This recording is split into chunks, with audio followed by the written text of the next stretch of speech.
Good evening, everyone. Today is the Monday, November 17th Planning Board meeting. I'd like to open it up with 71 Hill Street. Mr. Bennett. Thanks. So I think we should be in good shape here. Since the last meeting, we have engineered the cross-access between what we'll just call the movie theater property and this site. It's been reviewed. So it's not just the concept to do it and an easement. We've actually engineered the cross-access on our site in a way that will hopefully dovetail well into the movie theater site. So that's been shown on the plan. Are they answering your phone calls yet? Who's that? The movie theater? No, but that's okay. We were able to figure out from our site what the topography was and engineered in such a way so that it'll be. When was the last time you tried to contact them? I've tried to contact them between my client and I. We've tried to contact them since that meeting a couple of. You've tried in the last 5 or 6 days? Oh God, yes, yeah. Mr. Chairman, I've been in contact with the agents for the movie theater. We've been exchanging drafts of the cross-access easement between all parties. So I did draft a cross-access proposed one. Okay. I emailed it to 1100 Architects, who's the agent. They acknowledged receipt and said that they forwarded it to their client. Okay. I think you're going to make some progress there because the hammer was put down on them to start cooperating. So I think let us know, right? If you're not getting not getting I will. contact there, but I think we broke the log jam there. But understand, we've done everything that we can do. Yeah, I understand that. Including engineering it. Yep. And we think it works. Good. Good. So that's been reviewed by your staff. We also have a very, very complete cross-access easement, which is hardly, perfunctory. It takes care of all eventualities and possible things. So that was good. So I think you should be very happy with the cross-access where it is and be able to proceed. So not only would you have hopefully a conditional approval based upon final cross-access easements in form satisfactory to your lawyer, and again we've seen them and we're happy with them. We are, but we've actually engineered the cross-access, which was something that hopefully everyone's happy about. We found a place to move those two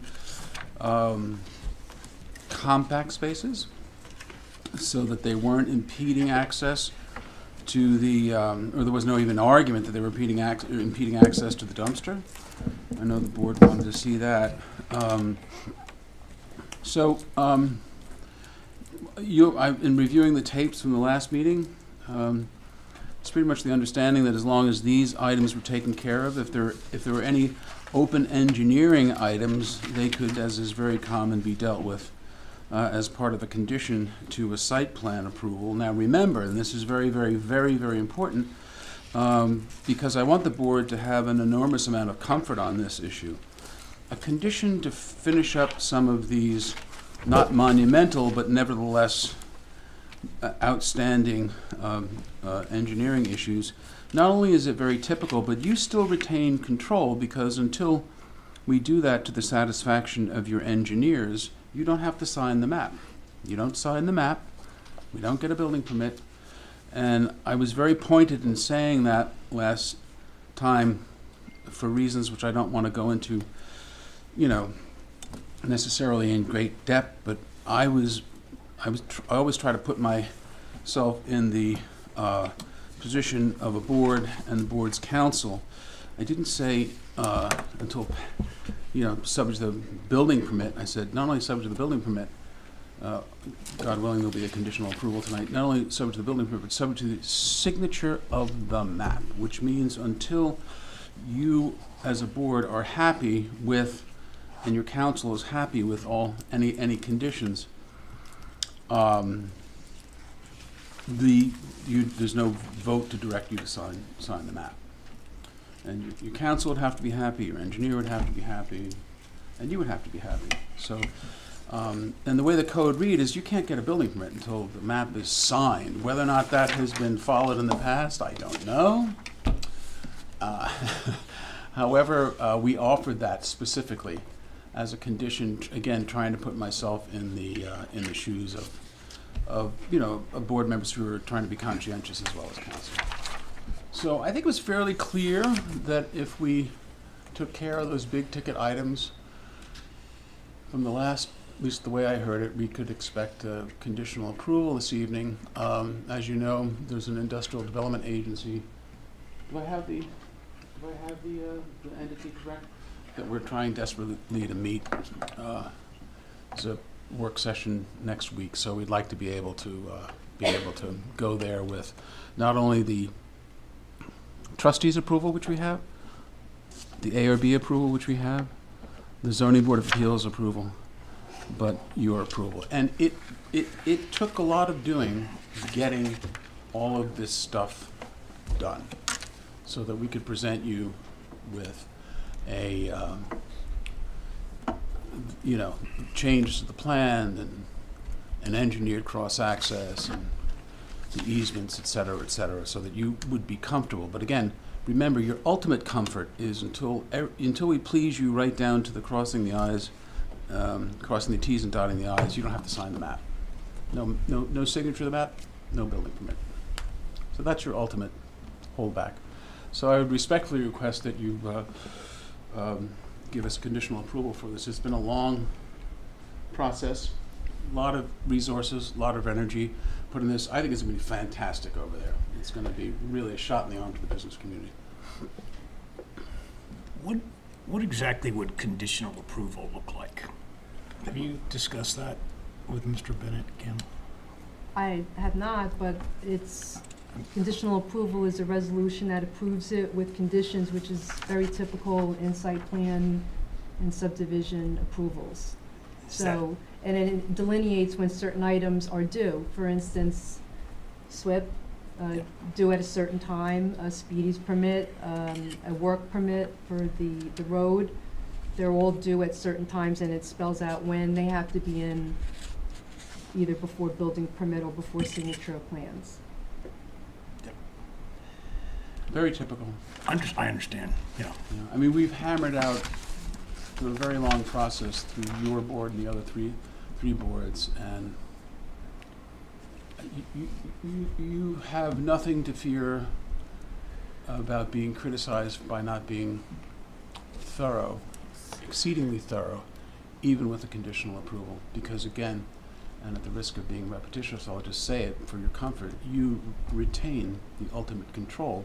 Your signature doesn't go on that map until you're happy with the final form, the engineer's comments, the easements, whatever. But we've worked very, very, very hard. For a while, there was concern about engineering the cross-access. We've done that, and we submitted that over a week ago. I left this meeting the last time, take care of these big ticket items, and the rest can be conditions. And I'm not diminishing these engineering comments, and that's what they are, as comments. They're mostly almost all map changes and changes that, in terms of the way things are presented, that the engineer wants to see. We're going to do those. I'm not diminishing those, but you still retain control by reason of holding back on the signature and ultimately building permit. So you're safe. Understood. So I would ask you to move forward with that. Yep. Any questions from the board? I just have a question on the form of site plan approval. On the whereas clause is the last sentence of clause E. I thought was kind of oddly worded in the sense that this is an approval. What does that mean? Should address. What number are you on? Clause E, the last sentence of clause E of the whereas clauses. No, but it says the planning board should address. When would they do that? What does that mean? I'm sorry, what page are you on? Page 2, clause E of the whereases, the last sentence. versus the plan provides for an outdoor swimming pool? No, it says the planning board should address any potential noise impacts by requiring appropriate landscaping and screening. When would that happen? What is that? I'm sorry, I still can't find, Sorry, one of you guys- it's the end of that The last paragraph at sentence. E. It's and what I think you're reading is that she's requoted the Board of Trustees decisions, the conditions that the Board of Trustees placed on their decision are now quoted in this draft. Right. So, Trustees. so that was so the Board of Trustees, that was one of their conditions that you are. So is it okay for the board that I go over this? Can we, or do you want to wait? In 1 minute. That way I can address this comment Yeah. appropriately. In just a minute, any other questions, comments from board members? Understand the position that you're in, really do, and we want to help, right? We've got a logistics issue here in that a number of the board members just received this late this afternoon and have not read, I'm told, Okay, but the resolution. let me Hang on, address let me that, land, okay? okay? I understand that you have a IDA meeting scheduled for this Thursday or next week? Next week. Upcoming. And you're unable to make the December meeting for some reason. There's none. There is none. Correct. It's the work session that gets followed by an official meeting. So You you have to be can, ready for the work session, and we've tried to piecemeal it to them, and they don't want to hear anything about that. and there's, the next work session's not until January. Next year. January. And you know, we really turned ourselves inside out to get this stuff done. The cross-access agreement, easement, I'm sorry, the cross-access engineering was at the village over a week ago. Plenty of time to look at that. You know, and all of the stuff that is the heart and soul of this site plan has all been worked out. You're looking at what we're proposing. The only thing that we leave open are some of the really like the fine points. Like if you want us to show, as what Mr. Dye just said, if you just want us to show screening around the pool, I'm sure all you have to do is ask us for it. But this is it's frustrating for me as a longtime practitioner because I have walked out of the town of Southampton, which is an extremely difficult and very painstaking process with site plan approvals that say satisfy engineering comments when they haven't even been generated yet. So you're so much further along in this process, You know what this facility is going to look like. You know everything about it. And most of these comments, I think all of these comments are additional information that the engineer wants to see on the plan, but they're not going to change the location, they're not going to change the layout, they're not going to change anything that all of these boards has approved. So it's, if I may, at the, just being direct, we worked really hard and we're entitled to this conditional approval. And that's what was reasonable for us to expect, and you said it the last time. Yep. And that is why we put so much effort into getting this stuff done. Yeah, let me give you a different perspective on that, right? My view is that an application is complete when it has a accurate site plan filed with it. And That's not what the law says. yeah, but, That's not what the law says. well, then, That's not what the law says, and that's not what the custom and practice of this board has been. You don't hold up on a site plan until you have every single. I'm not talking about every single detail. Well, that's what you're asking. But I'm talking about there are significant details. Now, in this situation, I think those details have been articulated in the resolution, and I'm comfortable that we have an opportunity to look at those before the site plan is signed and before a building permit Oh, gosh, yes. is issued. But I will tell you that there are things on this site plan that I would expect to have been done correctly. We can go through them if you want, but I don't think it's a valuable use of time in the meeting. So coming in here and saying, I demand we approve this right away does not get a lot of traction with me. I don't know why it wouldn't, When- candidly. well, We it worked doesn't. very hard to get this Mr. Bennett, done. it doesn't, right? And I've But been we're doing this trying- for, We're trying to move this along and help you out, because I understand that you're anxious to get going. It's off-season. You want to get as far as you can so you can take advantage of the upcoming summer season if you, so get all that. But we are stuck here a little bit because some of us have not, there are members here that have not read this, and we're asking them to approve it. Is that a fair? well, adjourn it. Adjourn it until, second call it. You've got other matters on, we'll wait here. Seriously. This is not rocket science. What do you I don't know what else to say. recommend? I would say that there is nothing surprising in here Yeah. or that shocks the conscience that waiting 2 weeks, it's going to change. I can go through it. Most of it has to do with the special permit that was issued by the Board of Trustees. A lot of the conditions, and incorporates all of the conditions that the engineering department has asked for.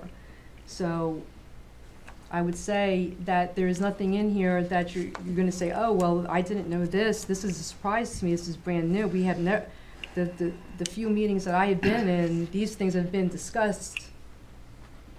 There's nothing in here that hasn't been discussed or heard by the board, Does- or that will change in a few weeks. Kim, does it make sense to share the most recent site plan that was submitted Tuesday? That, I know that they showed a concept of where the parking was going to go, but that resolved the issue, that shows the cross-access and that shows the how they moved the 2 parking stalls to accommodate the dumpster. Would that be helpful? I don't know that the board, I mean, I know that it's been in the Dropbox and you have hard copies in front of you, but I believe it was just received last Tuesday, so I'm not sure if anyone's looked at it. If that's helpful, I want to make sure that everyone here feels that they've had adequate time to consider this before we move forward on a resolution. Well, let me just go through, Been in the Dropbox since Tuesday. let me just go through this, and then if you have questions, you can ask me, okay? Yep.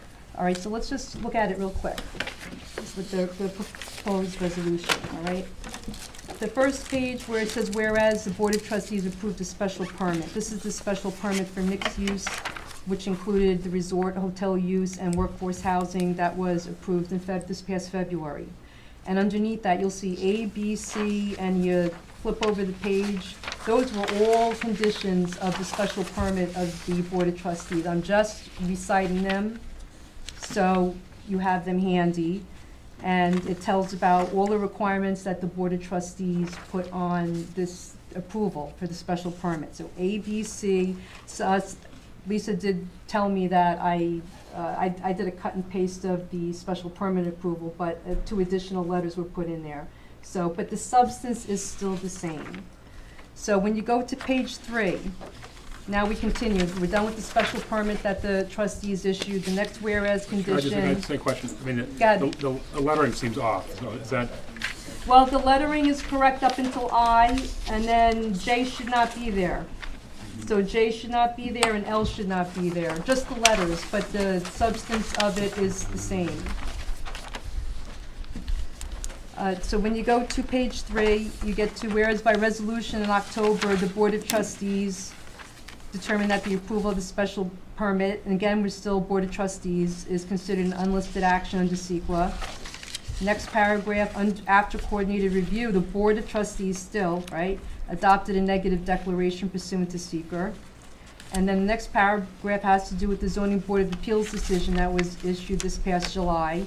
They adopted a resolution granting the following relief: a special exception use pursuant to section Article 4 for a swimming pool, a variance to permit a first story for proposed building A. C is a variance to permit the principal building span along Viridian Way to be 56% of the frontage, and along Hill Street to be 83%, where 90 is required. And D is a variance from 116.14, subsection 1 and 6, to permit accessory off-street parking areas to be 7 by 18 for 2 proposed compact parking. So that's their ZBA decision. And then the next paragraph states on July 28th, the Board of Architectural Review and Historic Preservation granted approval for the proposed improvements. And then the next paragraph is to do with the planning board. The planning board has site plan review over jurisdiction over commercial property. Next paragraph, whereas the planning board received a site plan approval for 1.69 acre of property for the demolition of the existing building in the rear of the property, construction of a resort hotel, continued commercial use of building A, fronting on Hill Street, renovation of building F to accommodate 8 workforce apartments, on-site parking, infrastructure, and proposed sewage treatment plant. Next paragraph details the notice of public hearing and the dates those public hearings were heard. And the next paragraph after that says, whereas no written public comments were received on the site plan application, and it was closed on October 6th. Now this is where all the conditions start, the next paragraph. Now, therefore, be it resolved, and then you flip over, have to list the date of the plans that were submitted as part of the approval. So we cite to Squires, Holden, Weisenbacher, and Smith, all the different sheets, 9 sheets, 10 actually, if you include the amended landscape plan. And here's the conditions, okay? These are the site plan conditions from this board. Any substantive deviations that impact the site layout, design, number, and size of proposed components as compared to the sheets above shall require a modified site plan approval by the planning board. Number 2, proof of compliance with all the conditions A through N of the Board of Trustees special permit. Okay, that's the first page. That's all the conditions from the board. So it says proof of compliance they have to provide. 3, submission of Suffolk County Department of Health Services approval for construction of the sewage treatment plant prior to issuance of a building permit. 4, subject to referral to the Village of Southampton Fire Marshal. Any comments raised by the fire marshal shall be incorporated into the approved plans prior to signature of final plans by the chairman. If the fire marshal referral comments require items not contained in this approval, the applicant shall be referred back to the planning board for further review. 5, a permit from the Department of Public Works for all proposed work in the village right-of-way, including a performance bond if required by the superintendent of public works prior to signature of the final plans by the chairman. 6, this is the engineering comments from H2M. So I just copied and pasted from their memo what they wanted to see. There's, I believe 17, it's A through Q. Cross-access easement, which I did draft a cross-access easement. I submitted it to Mr. Bennett's office for his comments. They did give me comments, and I submitted it to the, what's the address of the movie theater? 31 Hill Street? 43. I'm sorry? 43. 4-3. So I submitted to the agents for 4-3. They acknowledged they received it, and they're reviewing it. B, a stop, and this again, this is engineering comments still. Provide a stop sign at the cross-access driveway for vehicles heading westbound into the site. C, drainage structure schedule comments. D, rim elevation for structure 4D should be higher than 4C given the proposed grading. E, 3 dry wells and drainage area do not meet the minimum 10-foot horizontal spacing, edge to edge. F is add to note 5, contractor to provide appropriate supportive excavation around the site to mitigate off-site impacts to adjoining properties. G, on sheet 5, add a call-out to identify the location of proposed trench drain. H is provide spot elevations on each corner of the pool and pool deck. Now going over to page 5, I, add grate to structure 5B and lower elevation of inlet to create a depression. J, the proposed elevation on the north side of the southern driveway along Viridian Way creates a low point sump which is not acceptable for roadway and must be revised. And to your point, Mr. Chairman, you did raise that at the last meeting. K, the structure schedule should provide pipe invert elevations. L, the handicap ramp details must show the detectable warning surface. M, a silt fence with wire backing must be installed around the perimeter. N, the erosion and sediment control plan must show the location of the construction entrance and inlet protection for all proposed drainage structures. O, provide construction details for erosion and sediment control measures. P, for area 6, there are 2 locations where a drain is proposed and are labeled 6C and 6D. A construction detail must be provided in the plans. And Q, on sheets 4, 5, 6, 7, 8, and 9, show the adjoining cross-access driveway in its current configuration, which I thought was already on there, but we'll It's on there. double check that. All right, 7. This had to do with Lisa's comments with the lighting plan, and she put those in there. The following comments shall be addressed on the lighting plan and must be addressed prior to signature of final plans by the chairman. Include light fixture cut sheets, including manufacturer, model number, lamp source type, lumen output and wattage. 2, provide mounting details, including pole foundation. 3, provide lighting spillover calculation points. That's photometric, right, Lisa? Is that photometric? Yeah. Okay. 4, include statement of lighting control indicating proposed hours light fixture will operate and mechanism of control. So that's to do with lighting. Now, going further on, number 8, a speedies general permit for construction activity, that's for stormwater pollution, including erosion and settlement control plans shall be prepared prior to issuance of the building permit. Number 9, town engineering approval of the stormwater pollution prevention plan, otherwise known as a SWIP, prior to signature of the final plans by the chairman. The vehicular cross-access easement and pedestrian cross-access easement, which I've already discussed. We've already been doing drafts and revisions on that with all the parties involved. The applicant here has to sign the cross-access and provide the recording documents, and we'll hold on to those until we get done with the movie theater, and then when that's done, they can sign them and provide me with the recording documents. Number 11, submission of 5 sets of final plans.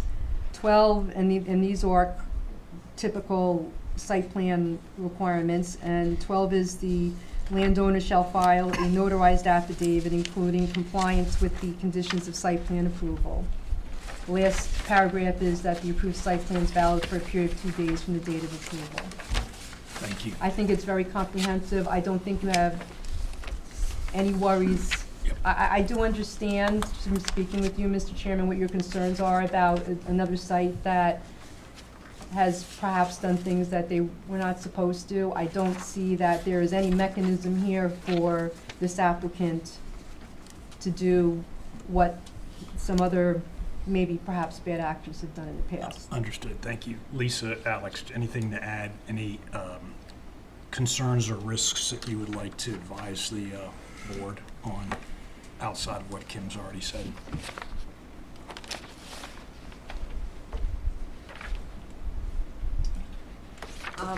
I think that, you know, the conditions which will ensure compliance with having the plans to the standard that is necessary, as well as the SWIP requirement, and Suffolk County Department of Health Services approval of the SDP. These are the things that are going to be protective. They did have to amend the plan a little bit in terms of to allow access to that dumpster, which was done, so that our engineer was much more comfortable with the entrance, the access to that with the revised design that was presented in the most recent plans.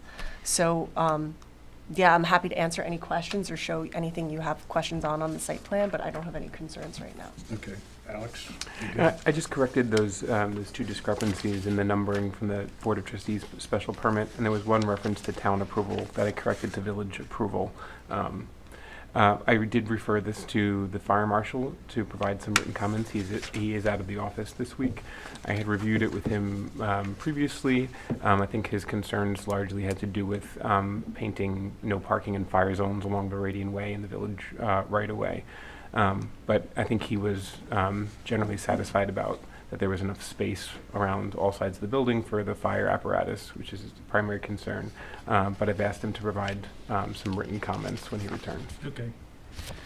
So, look, Mr. Bennett, I understand a monumental effort was made by you on behalf of your client today, and Kim and Lisa and Well, not Alex. just today. I understand, but especially today, earlier today, to get to the point where we are right now. And I think the conditions covered in this resolution, the outstanding conditions issues provide an adequate, my personal belief is they provide an adequate mechanism to, for the planning board or the village to tap the brakes if some of those conditions aren't met, right? So I'm comfortable advancing this, right, if the rest of the board is, right? So, I'd like a show of hands I have a question. or questions.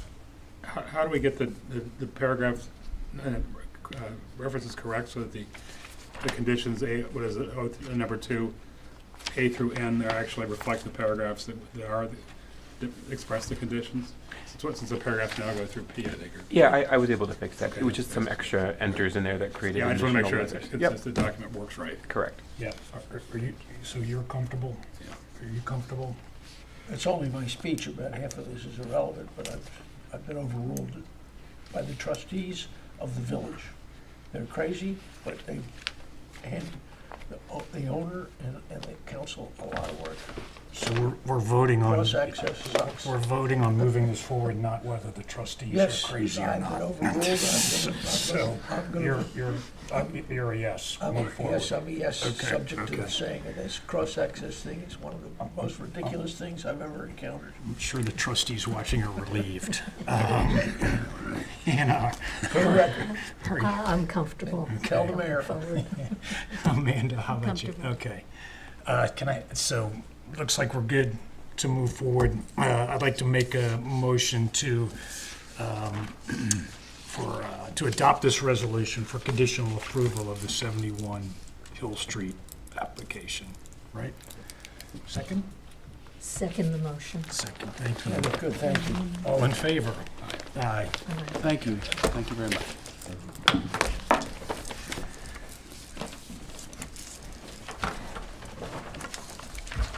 I do want to say, I know you were working very hard for your client over the last few days to get us to this point. I hope they appreciate that. That's what we get. So That's- I noticed it.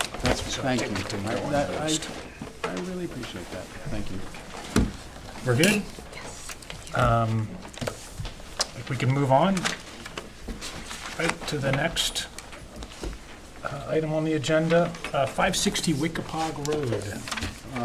For the applicant, John Bennett.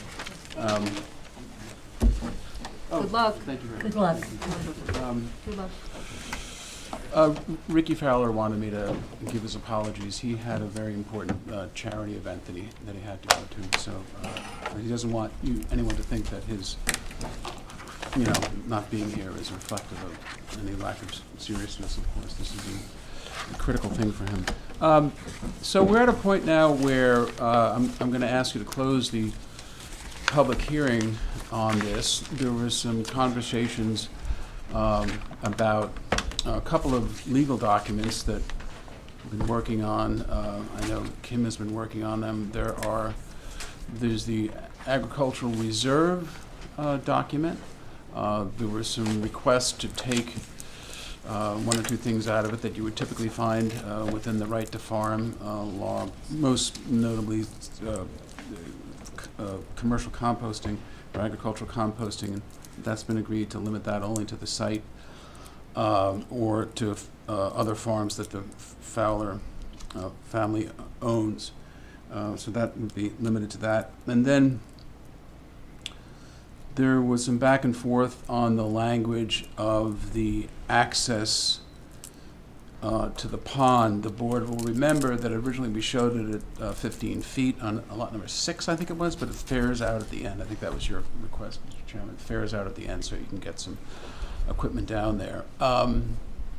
Not surprisingly, it's been limited to not the general public, but the village of Southampton and the trustees of the freeholders and commonalty for testing and for any sort of remediation. So that was a real bone of contention. I will tell you that I think that is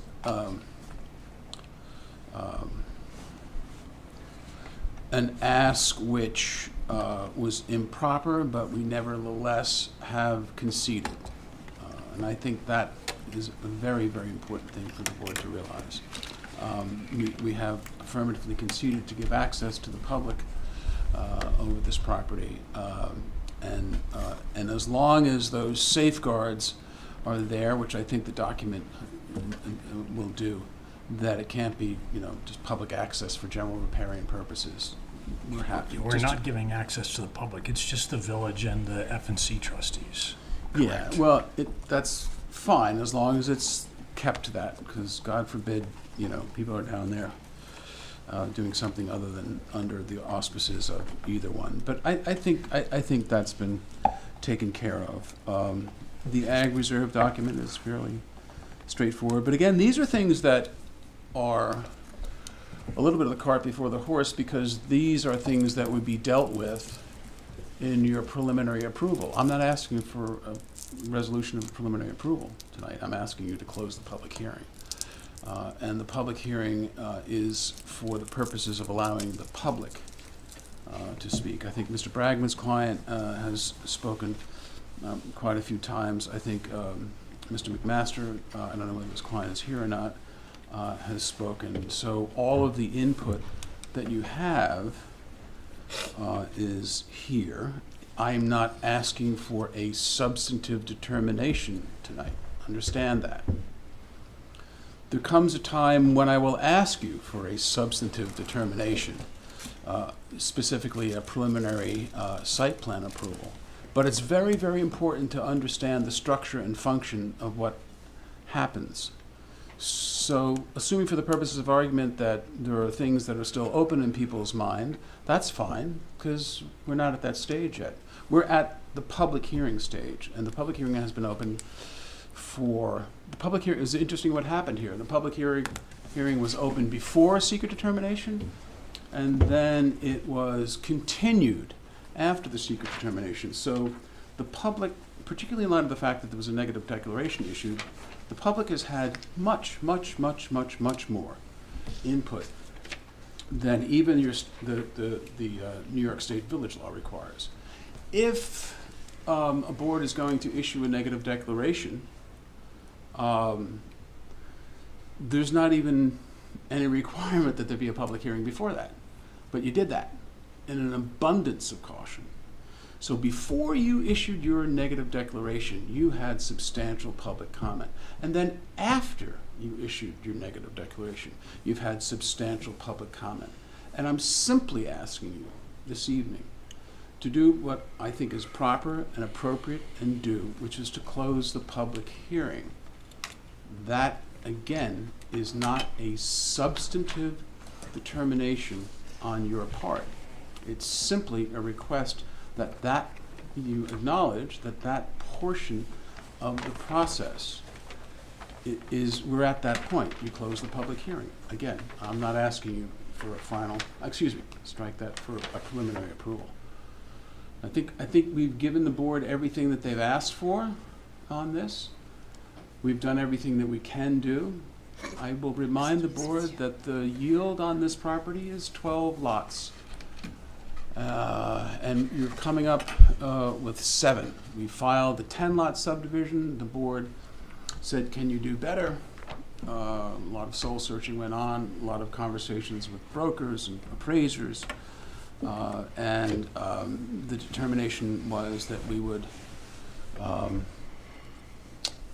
give you a 7-lot subdivision, which is 5 lots less than the yield. I'm a little bit eating my words with my client. I'll be very candid with you, because I said in all my years of doing this, with a 7-lot subdivision with a 12-lot yield, you're going to fly through, because it is so generous. The intrinsic mitigation is obvious to anybody who's been involved in this sort of work for even, for any amount of time. So we've been, as the Fowler family always has been, very good citizens, very good stewards of the property. This property is specifically exempted from the mandatory cluster requirements of the village code specifically. It does not, and that's something that you can't forget. But despite that fact, there's a 25% agricultural reserve area. Agricultural reserve areas are not the same as open space up in the moraine, where you can't touch them. The whole idea is that active farming goes on these ag reserve properties. They're not pretty fields to look at with planted in poppies. They're supposed to be used for agriculture. And that's what you have going here. And again, I have to remind you that this is a totally voluntary cluster. The code amendments to the Southampton Village Code that talk about open space, and it would be 20%, and we've given you 25 agricultural reserve area, specifically did not apply to subdivisions that were submitted prior to the date of that law, but we've done that nevertheless. So again, I'm not here asking you for a preliminary approval. There'll come a time when I'm going to ask you for that, but I'm simply asking you to close the public hearing. The public has had more than adequate opportunity to be heard, both before and after the negative declaration, and certainly since after the negative declaration. I don't have to tell you how much material that the opposition has put in the file, all of which I think we've successfully pared away and refuted. But be that as it may, there comes a time to stop, and we're at that point. So again, I would use very, very, very respectfully. I would thank you for the way that you've handled this. I think you've been very fair. I think it's a little slow, but fair. Thorough. So again, you have my request. Kim, your advice? I think I'd like to see if there are other people who want to speak, and then I'll. Okay.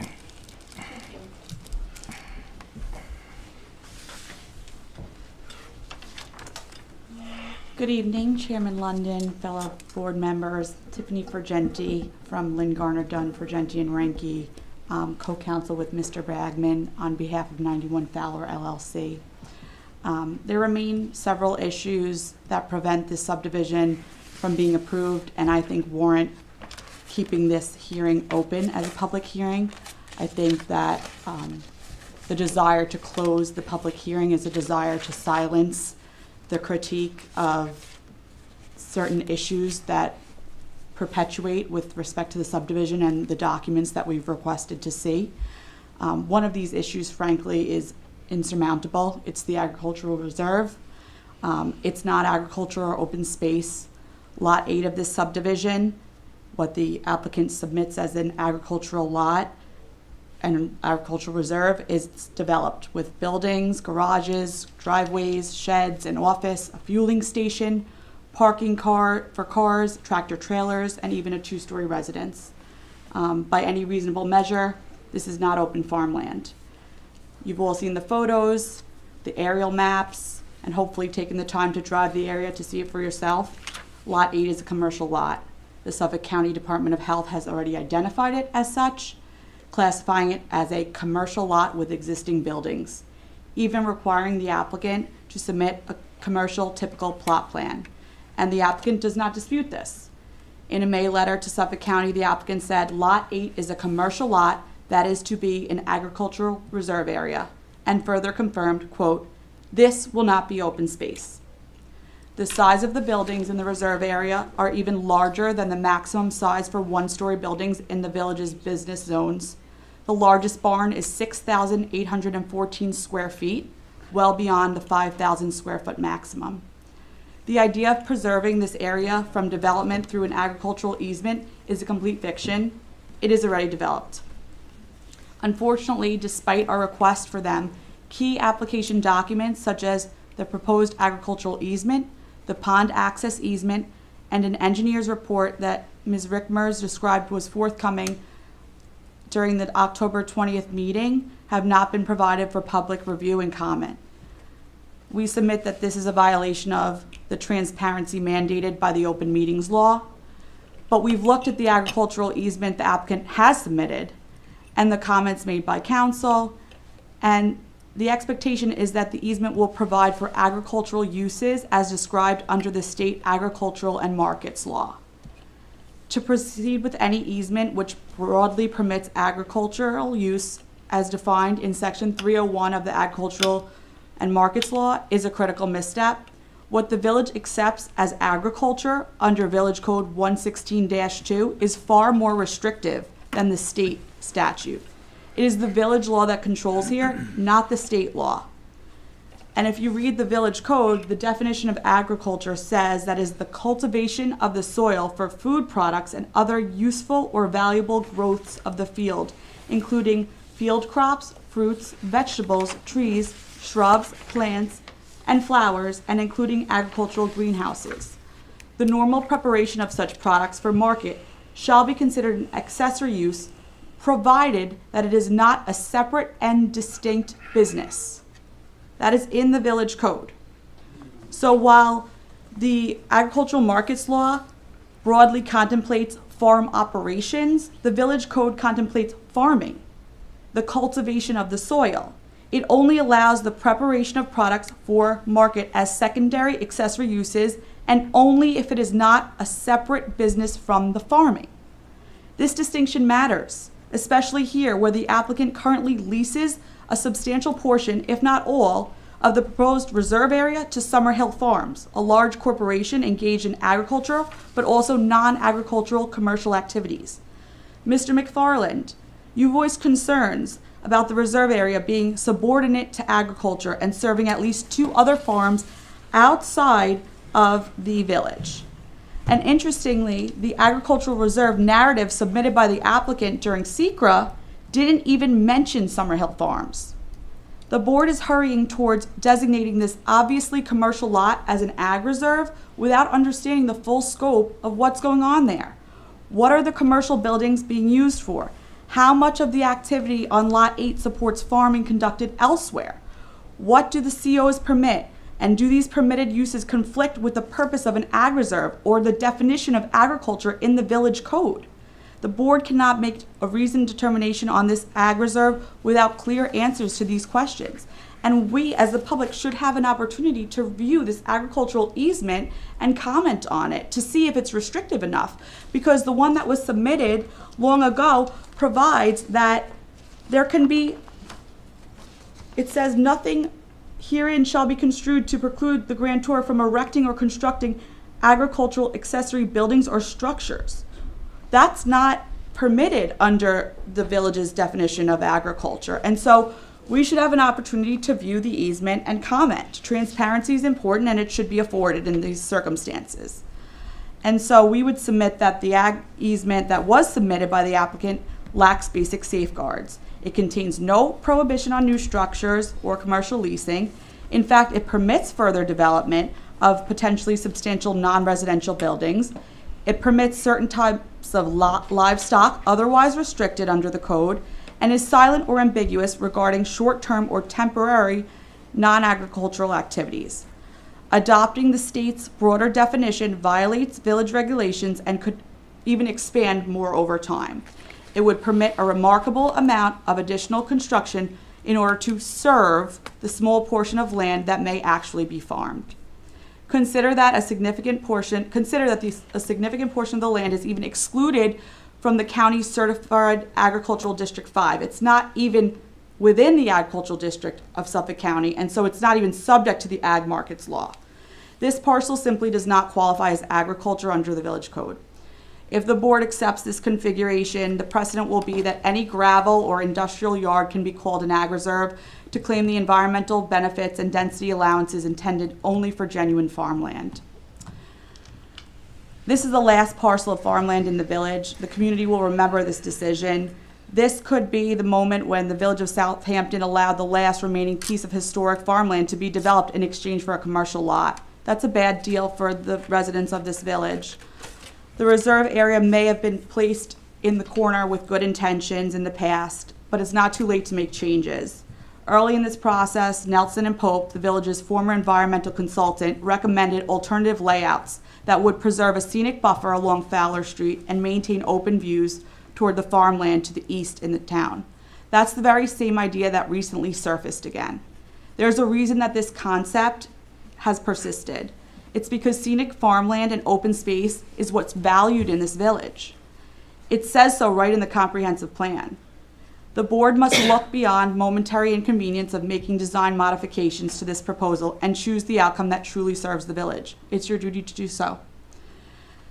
The applicant also hasn't addressed the cottage. They seek to retain this 2-story cottage within the proposed ag reserve. There was a 1990 zoning board of appeals decision that I had referenced several months ago, and it expressly conditioned the approval of that cottage on a critical limitation that if the parcel, lot 4, formerly lot 4, which is what is being subdivided here, were ever subdivided in the future, or if agricultural use ever ceased, that the residential use of that cottage had to end. And the current application proposes exactly what the 1990 ZBA decision prohibits, subdividing the parent parcel while continuing residential use of the cottage. And allowing the cottage to remain as a residence in the ag reserve further undermines the credibility of the reserve designation, but it's also a zoning violation. And we know that this cottage does not support agricultural uses. We've showed you the residential rental listings. Mr. McFarland has previously commented on the evaporation of agricultural land for residential housing in the village. And also this zoning violation cannot go unaddressed. Subdivision approval should be denied unless and until the residential use of the cottage is formally and permanently discontinued and the reserve area is redesigned to reflect genuine open space. With respect to the access easement to Phillips Pond, which again we have not had the opportunity to view or comment on, as it relates to Phillips Pond, this board repeatedly described access as critical. The board chose not to address these concerns at the environmental review stage and instead deferred it to the subdivision approval stage. And despite its importance, as with the agricultural easement, the board hasn't made this easement available for public review and comment. Although access to the pond has been the board's concern, it was only recently that the applicant proposed a 15-foot wide easement in Lot 6 and a temporary staging area. Still, the board members have expressed concerns about whether the easement is adequate and what the final language would say. These are valid concerns because these modifications raise more questions than they answer. For example, as for the temporary staging area, what does temporary mean? Are there time limits, days, weeks, months, years? What if longer remediation is required? Can it be extended? The map notes the staging areas to be restored after each use. Well, who's responsible for restoring it? Does each use mean each day, or the entire project? Who determines when the project's complete? Who pays for restoration? I mean, these are all issues that should be outlined in the document that everyone should have an opportunity to review. As part of this subdivision application, the applicant proposes a vegetation buffer of the wetlands. They propose using new trees, shrubs, grasses, and wildflowers, meaning existing vegetation will be removed. There will be clearing, digging, and replanting. This requires a wetlands permit. At minimum, we have not even seen the proposed landscape plan. This needs to be addressed now and cannot be left to the disjointed efforts of future developers of these lots. As to the path down the pond, is 15 feet sufficient? We haven't heard any discussion about what maintenance, testing, or remediation could entail, but real-world examples suggest this path is not sufficient. Consider the dredging of Town Pond in 2021 in East Hampton. That required a large excavator, on-site staging of dredged material, and means to transport to off-site disposal locations. Lake Agawam's algae harvesting involved testing stations, water extraction equipment, specialized oxidation equipment, and mobile offices. Can this proposed area support similar remediation efforts? Not to mention that it has been completely ignored that the staging area is placed within the wetland itself, the most environmentally sensitive part of the site. There's been no substantive discussion by the board about what the easement must include, what standards it must meet, or what protections are required. There's been no discussion of coordination with the Suffolk County Department of Health, which has informed the applicant that a covenant for a water line easement and access is required. It's also unclear whether the Southampton trustees, as owners of the pond, have been notified or consulted. Additionally, when the placement and scope of the easement is finalized, the map should be updated to reflect the lot area of Lot 6, accounting for the easement to make sure zoning requirements are met. Ms. Grove Holman pointed out a few weeks ago, once the subdivision is approved, Phillips Pond will be landlocked. These unanswered questions show why the easement cannot be rushed or approved without public scrutiny. This is precisely the moment when the board must insist on clear, comprehensive, and enforceable easement language rather than resolving these issues behind closed doors. Additional issues include the existence of flagpole lots, which we have spoken about extensively before, flag lots, which are expressly prohibited under Village Code 97-38H. The code forbids flag lot form, and for the board to approve a configuration that so clearly contains flag lots would directly contravene both the substance and the intent of the village's subdivision regulations. For these reasons, this application is far from meeting the standards required for subdivision approval, and until it is remedied, it should be denied, and respectfully, the public hearing should be kept open so that the public has a continuing opportunity to comment and point out these deficiencies and hold the applicant accountable to making sure that there's compliance with the village code and that the residents' interests are looked out for. And if anyone has any questions, I'm happy to answer them. Questions this end? No. Questions here? Go review. Okay, thank you. I do have a question. Sure. Earlier on, you were, is it your position that the board should be designating what we've been talking about as ag reserve as not an ag reserve, but as open space, an entirely different concept? I'm saying designating it as an agricultural reserve, I believe, is improper under the village code.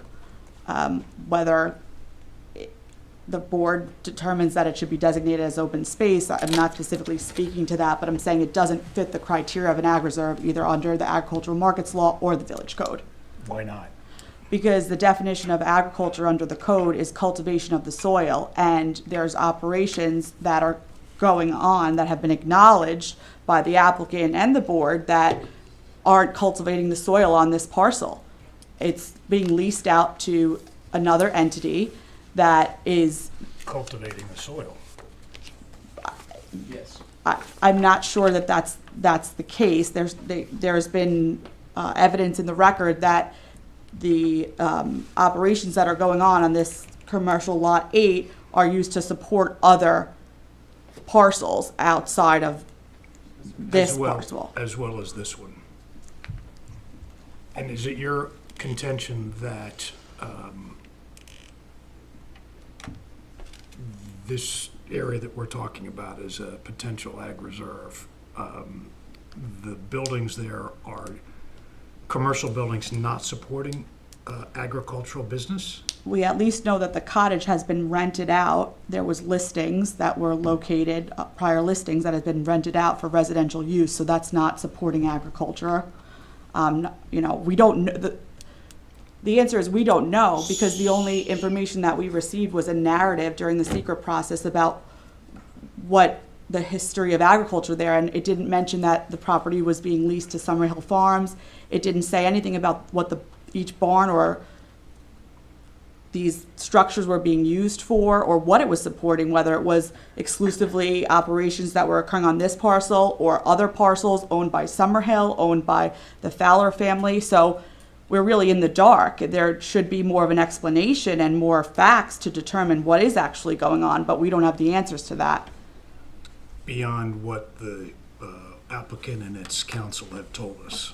Correct. Which they've told us that house is being used for agricultural workers to house them, and they've told us that the barns are being used in support of their agricultural operations or their sublessees' agricultural operations on this property, the property across the street on the east side of Fowler, and another property that the Fowlers own north of the village. I don't think in the agricultural narrative that was submitted in connection with the secret process, that level of detail was even presented. It didn't speak about leasing it out at all.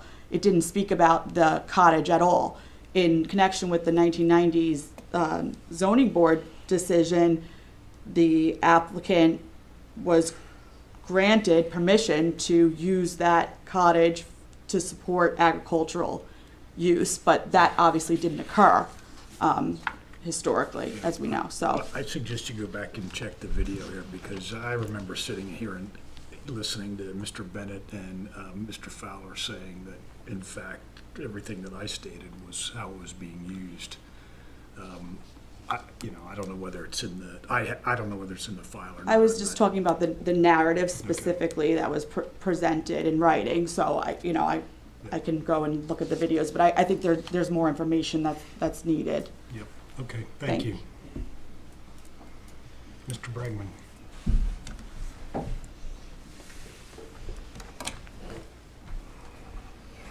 Good evening, Mr. Chairman, board members. I'm Jeff Bragman, co-counsel with Lynn Gardner Law Firm, and I want to talk about the reserve area a little bit, but in a slightly different framework, if I may. Tiffany is correct that the commercial portion of the proposed reserve area is not in the county ag district.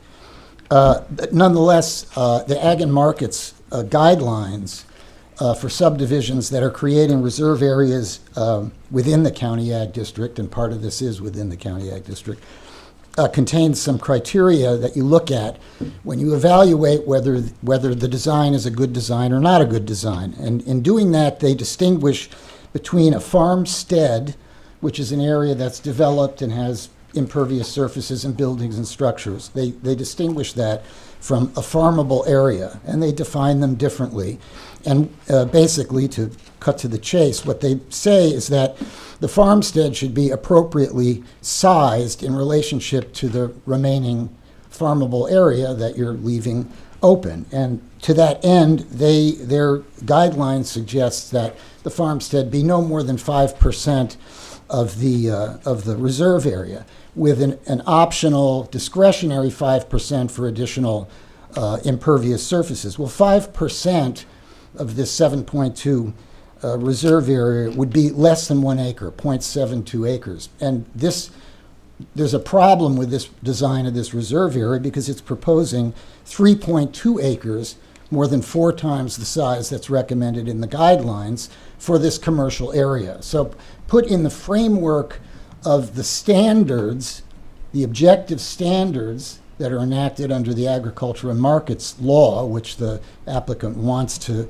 kind of squeeze the uses into, there's a reasonable basis to state that this is a poorly designed reserve area. It grossly exceeds the recommended size of the farmstead. And when you're looking at the reserve area, I would suggest to the board that, sure, today, now this commercial area might well be used on this property. It's 30 acres. They're farming about 30 acres here. But at the end of the day, after they get through with this application, if it's approved as they've proposed, they're going to be farming 4 acres. So what looks to be reasonable, and it's related to agricultural production now, and it may relate to some property, off-site, or it may relate to property in the town, is not so reasonable when at the end of the day, they're only going to be leaving 4 acres open. And you don't need agricultural housing for 4 acres. There's a history that this place was used as a guest cottage or a rental unit. And the ZBA decision is absolutely clear that when you divide Lot 4, which was the original 47-acre setting, the house has got to go. And in the absence of any information about what's going on with that commercial area, what's going on with the house, again, Mr. Bennett wants to close the record and say, done deal, everything's fine. Just we're going to give you an easement that says we can do anything that the Ag and Markets law permits. Well, they can't do equestrian uses. That's permitted under the Ag and Markets law. and it's not permitted under your local law. So what he's trying to do is leave it open so that he can argue another day and try to, blast through whatever restrictions there are on that easement. And we're saying we get an opportunity to look that easement over and help you figure out what's going on. And the other issue that Ms. Frugenti raised validly is what the heck is going on with the businesses there? You don't know what's going on, and she's correct when she says the applicant didn't come in and tell you who owns the businesses, what corporations they are, what products they're making, are they doing landscape lighting, didn't tell you what properties that commercial area is serving. You don't know any of those facts, and she's correct. The narrative that they presented was this lovely,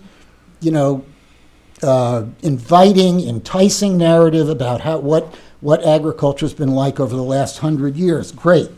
It was a lovely description, but it had no facts, figures, corporate names. You haven't examined how the uses could change, how they could change hands, what's a pre-existing non-conforming use, what isn't.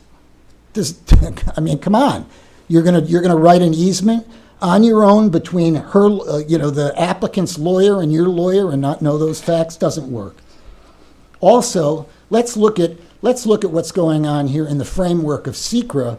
One of the impacts that you're supposed to look at is long-range related impacts to this, and one of the areas that those impacts you have to look at is to the setting. Well, the setting here is what Ms. Frugenti correctly referred to as Lot 4, which was the original 47-acre parcel, okay? And they developed that over years, and they had a right to do it, and they did it at piecemeal. Well, what happened in those piecemeal divisions of 47 acres? Not a single acre was preserved. Not a single square foot of farmland was preserved. So today, when you look at the long-range related indirect impact of what they're proposing, out of 47 acres, you are going to preserve the grand total of farmable land, open farmable land, 4 acres, 9%. I'm going to tell you, I know you work hard at your job. You're not going to get applauded from the residents of the village for preserving 4 acres of open farmland. And the slicing and dicing of, when the chair asks Ms. Frugenti, are you saying that this is open space, which is totally different than open farmland? The farmland reserve law in the village comes from your cluster law. That's where it's elucidated. And actually in that law, and this is not a voluntary cluster plan in any way, shape, or form. I don't know why the council keeps referring to it as such. It's a voluntary cluster plan. It doesn't cluster anything. It doesn't preserve open space by clustering lots. It doesn't adjust lot lines. And I'm going to say again, because he repeats it again as if he's doing a filibuster, what a great favor he's done to the village by dropping his yield from 12 to 7. And what I've said before, what I've said before is that the yield on a property is meaningless. The yield is just shows you can meet setbacks. That's all it shows. This property is unique in one way. It is highly constrained with a very threatened natural resource, which is the pond, and it's highly constrained because it's got a swath of the 100-year floodplain running right across the center of the property. And that you've received stark warnings from the Suffolk County Planning Commission telling you that it is dangerous to human safety to be putting infrastructure in a 100-year floodplain. That's what they said. Go look at their report. Mr. Bennett will tell you, well, that's just a comment they made. It's not a condition. Well, true, but it's a fact that building in a 100-year floodplain or putting a septic system in a 100-year floodplain is not a good idea. You're not going to get applause from the residents of the town of the village of Southampton for letting them do that. So, And she's absolutely correct in telling you that this house has got to go under that 1998 Zoning Board of Appeals decision. And Mr. Bennett wants to close the record. It's like, let's close the record. Well, we don't need to talk about that. I also want to talk to you about the drainage and flooding issues here, because there's been a lot of confusion, and some of it was intentionally, I think, there was an attempt to try to make it more confusing than it is. This property is kind of what you see is what you get, if you think about it, because when you look at it from Fowler Street, if you start like visualizing Fowler Street down to the pond, obviously the grade at Fowler Street is kind of high. It's like 12 feet of grade elevation. And then as you get to where the subdivision road is, it's a little bit lower. And right below the subdivision road is where the flood zone kicks in. That's at about 9 feet elevation, right about 9 feet. It's right across the center of the property. And the elephant in the room that nobody is really talking about is the pond at the bottom. And in fact, the applicant came to you with an expert who used 40-year-old technology to try to tell you not to believe what your eyes and common sense suggest. What do your eyes and common sense suggest? They suggest that water rolls downhill and that groundwater is feeding the pond, because if you start at elevation 9 or 12 and the pond is at 3 or 2 or 1, where do you think the water's going? It's going into the pond. The applicant produced an expert using 40-year-old technology from the Nintendo era that said, oh, groundwater's not going to go in the pond because of hydrostatic pressure. Well, Dr. Gobler gave you state-of-the-art computer imaging about what's going on there. It is feeding the pond. And if you didn't need to know it by believing him, you could know it by believing what's happened during the short time that we've had the opportunity to comment in public. And that is, between May, when we came in, and Dr. Gobler said, hey, this pond has a history of harmful algae blooms, and I have the years here, 2012, 2013, 2019, 2021. Again, what did the applicant say? Produced somebody that's not an expert, not qualified to say, oh no, they weren't harmful algae blooms. Well, by October of this year, while we were discussing, what the heck was going on with the commercial part of the reserve area, by October, Dr. Gobler came in and said, guess what? There's now a harmful algae, a blue-green algae outbreak, dangerous to human health, reported to the state registry, and it's gone from being a hyper-eutrophic resource to a dangerous resource. And the answer you get from the applicant is, oh, well, we just used normal farming techniques over the last decades, century. That, so what? And the board's reaction, if I remember correctly, was, well, we're not going to make them do anything different than we've made anybody else do. And this was in the face of evidence that you now have a resource that was, threatened, endangered, that's dangerous. It can kill a pet dog.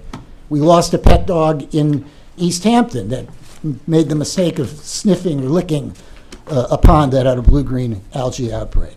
And the reaction of the board is, oh, well, we're not going to do anything different. Well, if you don't do anything different, first of all, let me say, before you reach that conclusion, the governor of the state of New York thought you should do something different, because in 2024, she appropriated $225 million in funding, acknowledging that this area that we live in and this pond is adjacent to has the worst water quality in its ponds and the worst incidence of the outbreaks of blue-green algae. That's how serious this is. That's how important this drainage is.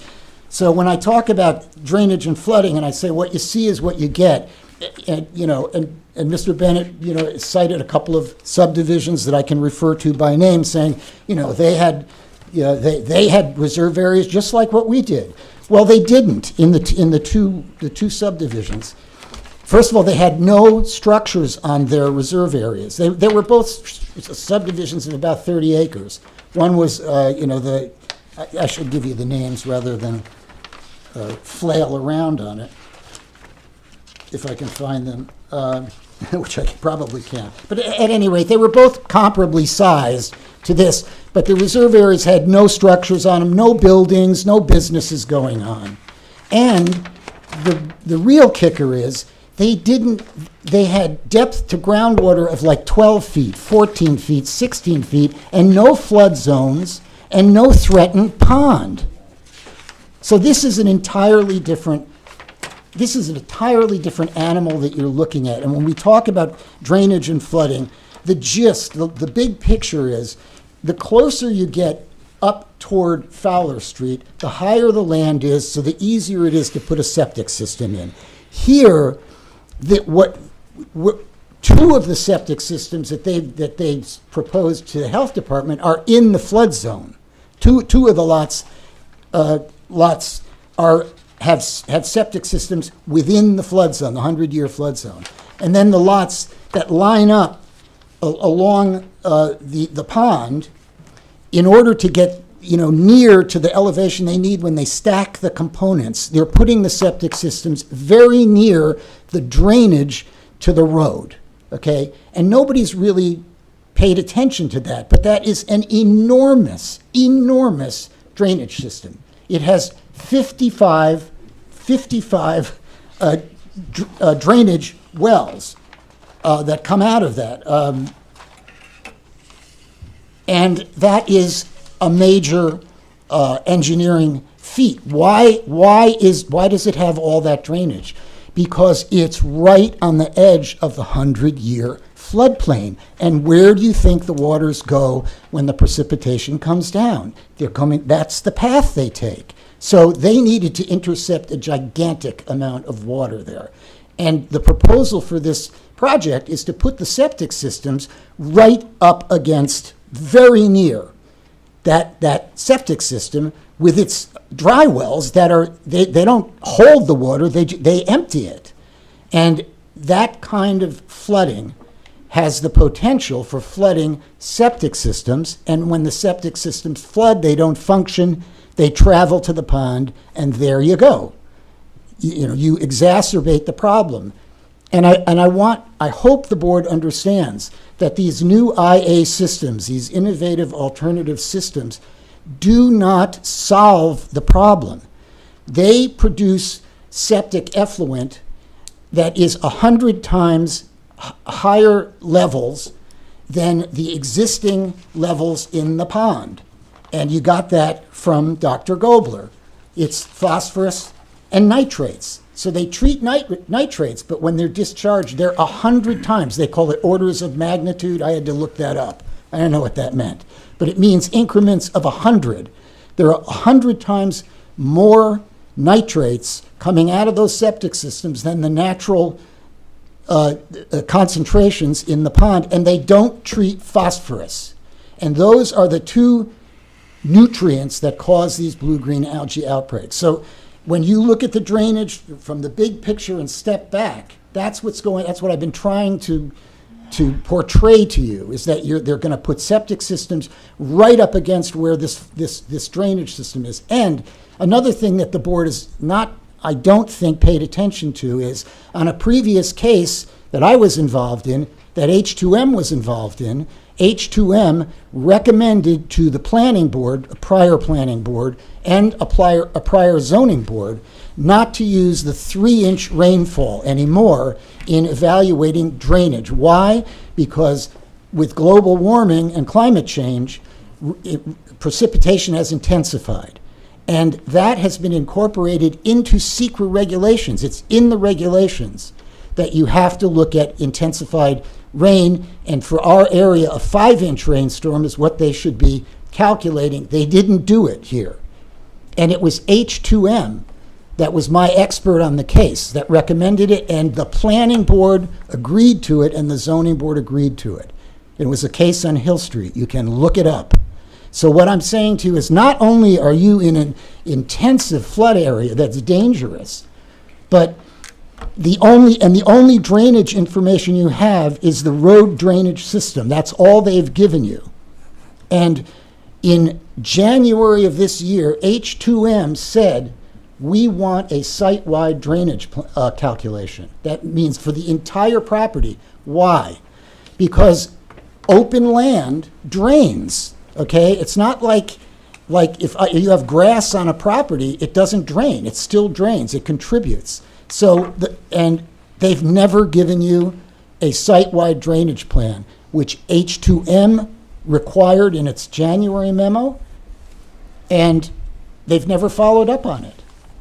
And they never changed the intensity of the rainfall. So you're stepping toward closing a hearing, and you don't even know what the total contribution of drainage is from the entire property, and the data that you have is incomplete, and the capacity even of the road drainage plan is inadequate. And it doesn't meet SECRA standards, and it doesn't follow your own precedent. So, and then when you combine that with the fact that they're pushing septic systems right up against this drainage plan, you know, there's something to look at here. And we're saying to you that's a concern and remains a concern. I also want to say that H2M and Suffolk County Planning Commission wisely, cautiously recommended a phase 1 investigation of the soils. And this, I have to say, I think you dropped the ball on, and it's unthinkable under these circumstances. Yes, the Fowlers have been farming the property the same way probably everybody's been farming the property for 100 years at least. But we know by modern science that farming, by whatever techniques they've been using, leaches a lot of chemicals, a lot of metals, a lot of pesticides, herbicides, fungicides into those soils.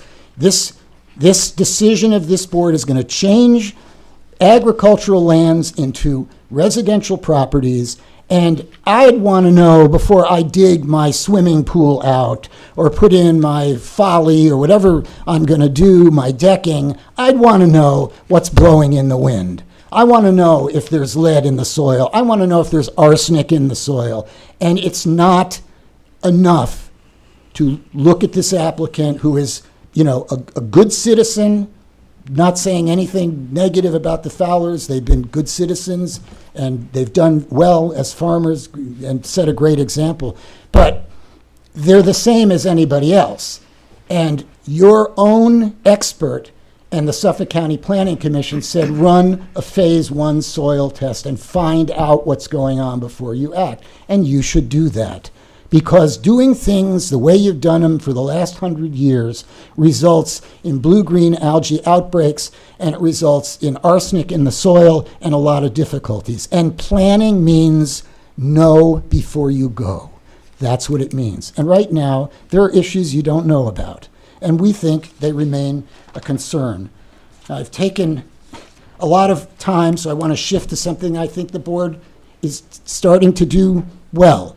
And I wanted to say it particularly to Hannah Abrams and Amanda Grove Holman and also Alan McFarland, because you raised a legitimate issue about open space views, farmland views. And I wanted to say that in the cluster law that created it, that those terms are used interchangeably, Mr. Chairman. They're used interchangeably because they recognize that farmable lands are also open space lands.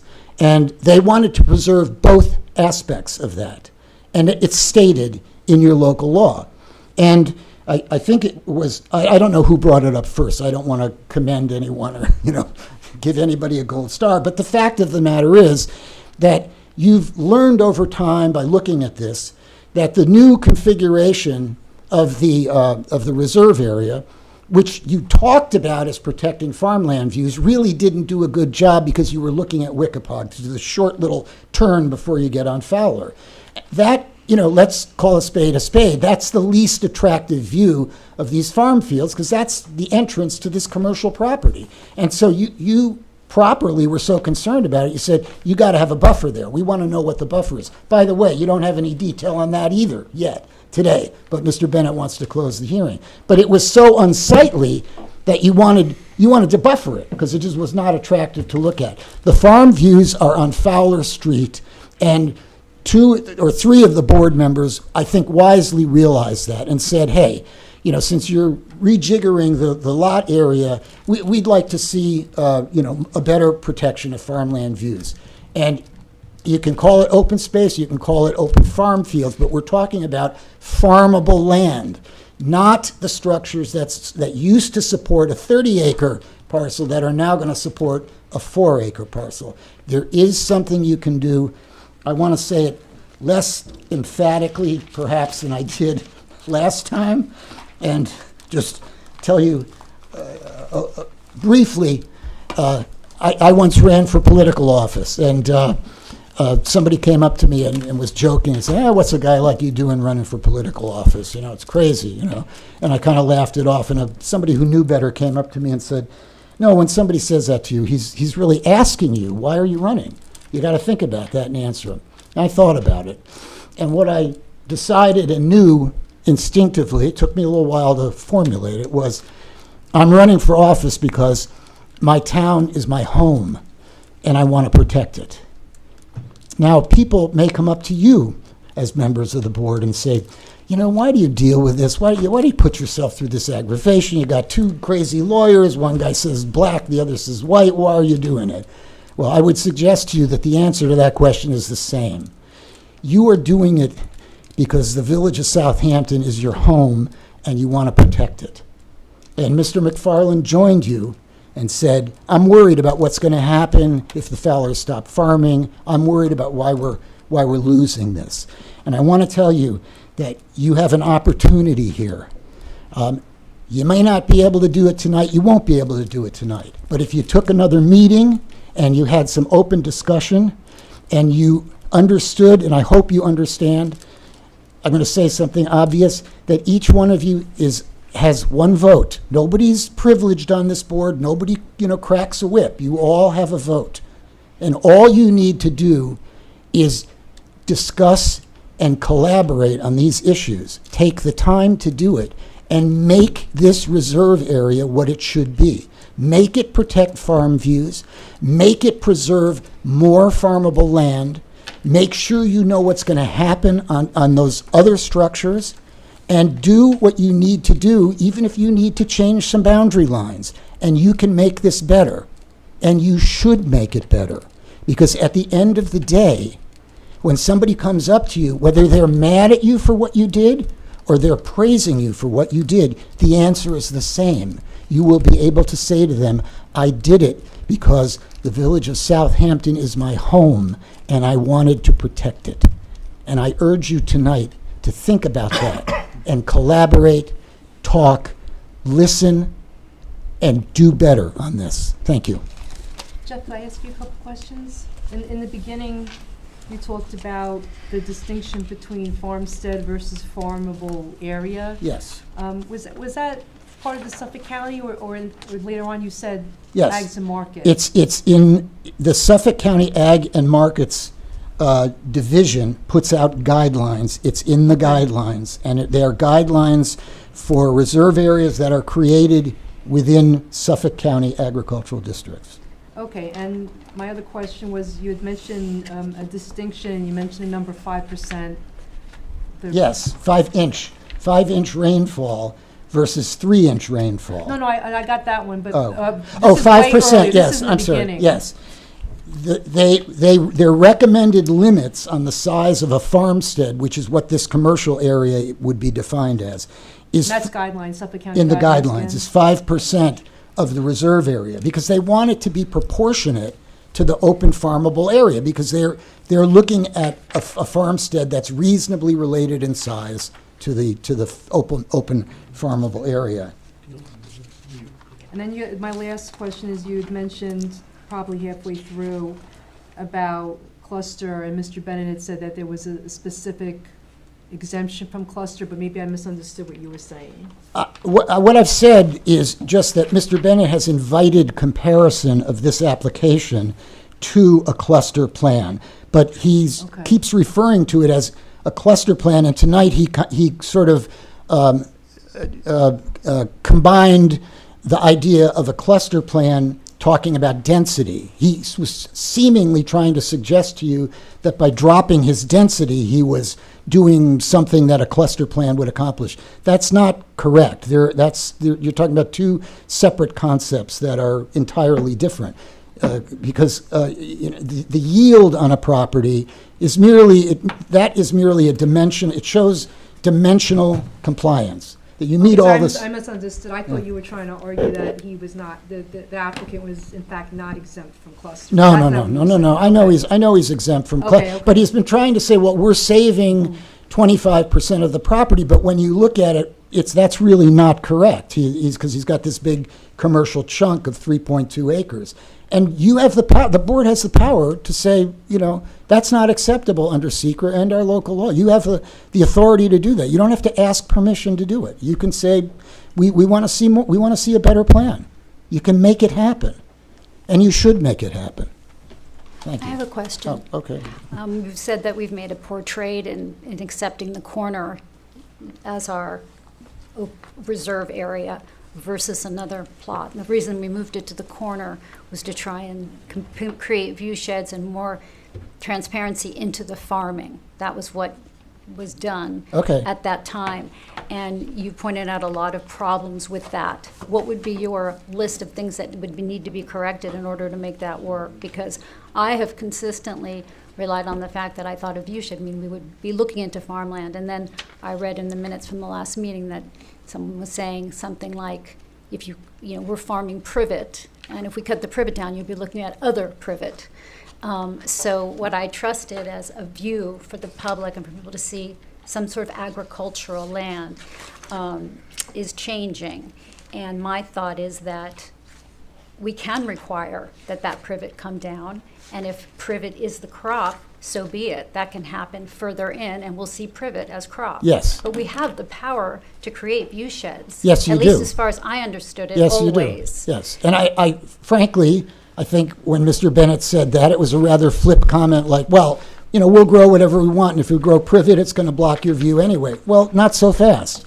You have the power under SECRA, clearly, under your comprehensive plan. There's a multitude of policies that suggest that the planning board has the power, especially in the last undivided farm fields in the village, to ensure one of the last farm fields, undivided farm fields, okay? It need not be the last. It's certainly a very significant area, and it's also a highly sensitive area. I don't know many that are as sensitive that have the pond on one side and a 100-year floodplain through it. There is a property in the town next door that looks similarly situated. But yes, you have the power to do it.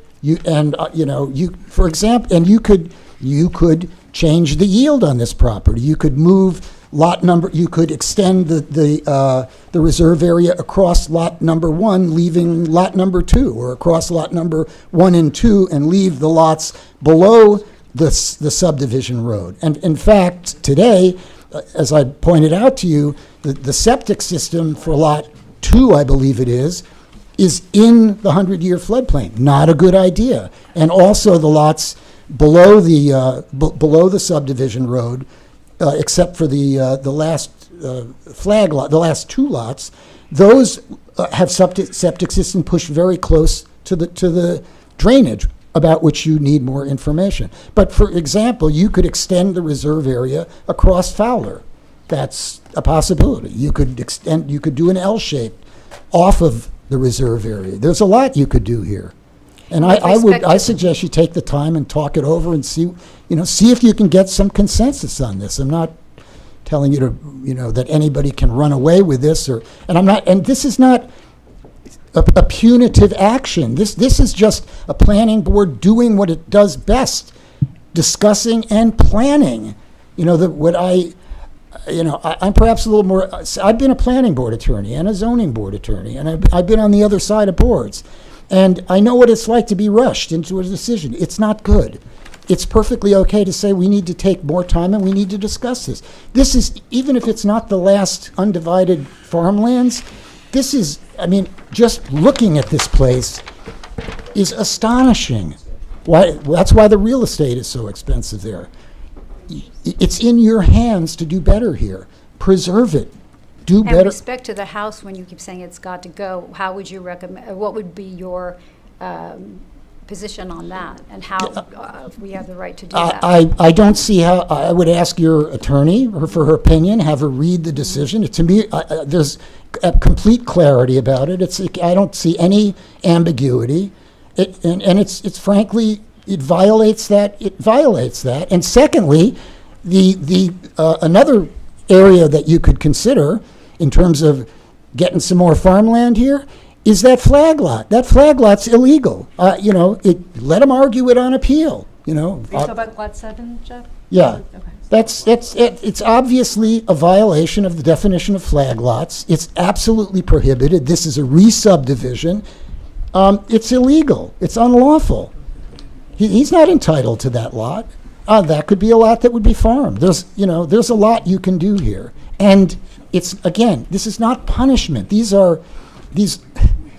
entitled to make a very good profit on it, and I'm sure he will, and everybody will be taken care of. Thank you for your time. I know I took some extra time. Other questions? I had some. Early on in your speech, you mentioned a portion of the reserve is not in the ag district. Right. Explain to me the relevance of that fact. Well, Why does that matter? well, you would. Well, first of all, he's arguing that he spent a lot of time saying, I want to get any use that's permitted under the Ag and Markets Law. And I think the reason that it's not there is because it was a single and separate lot and it was developed as a commercial lot. So why is it relevant? What's really relevant about the lot is it's a commercial lot. It's got a lot of buildings on it. And again, it might be justifiable if it's used to work a 30-acre field, although it's a lot of building for a 30-acre. So that leads to my second question, which is, you keep saying it's 4 acres of farmable land, right? But those buildings are not just serving those 4 acres. Those are the 4 acres adjacent to those buildings. It's also serving another 30-plus acres right across the street. I don't see that in the record. I don't know that in the record. The only thing we have in the record about what's being farmed here was 100 years of, farming by the Fowlers. We have no let's put it on the table and let's get the facts on that. You represent the client. Your client is the Same client, property owner just next door to the south, correct? just next. Do you have a map that you could show Yeah, us south. where your Yeah. client is? I don't do it. Yeah. Yeah, I guess it's, Because there are sort of two lots that are adjacent right next to this property. Yes. This from board members. He goes down the pond. In the flood zone. Just a second.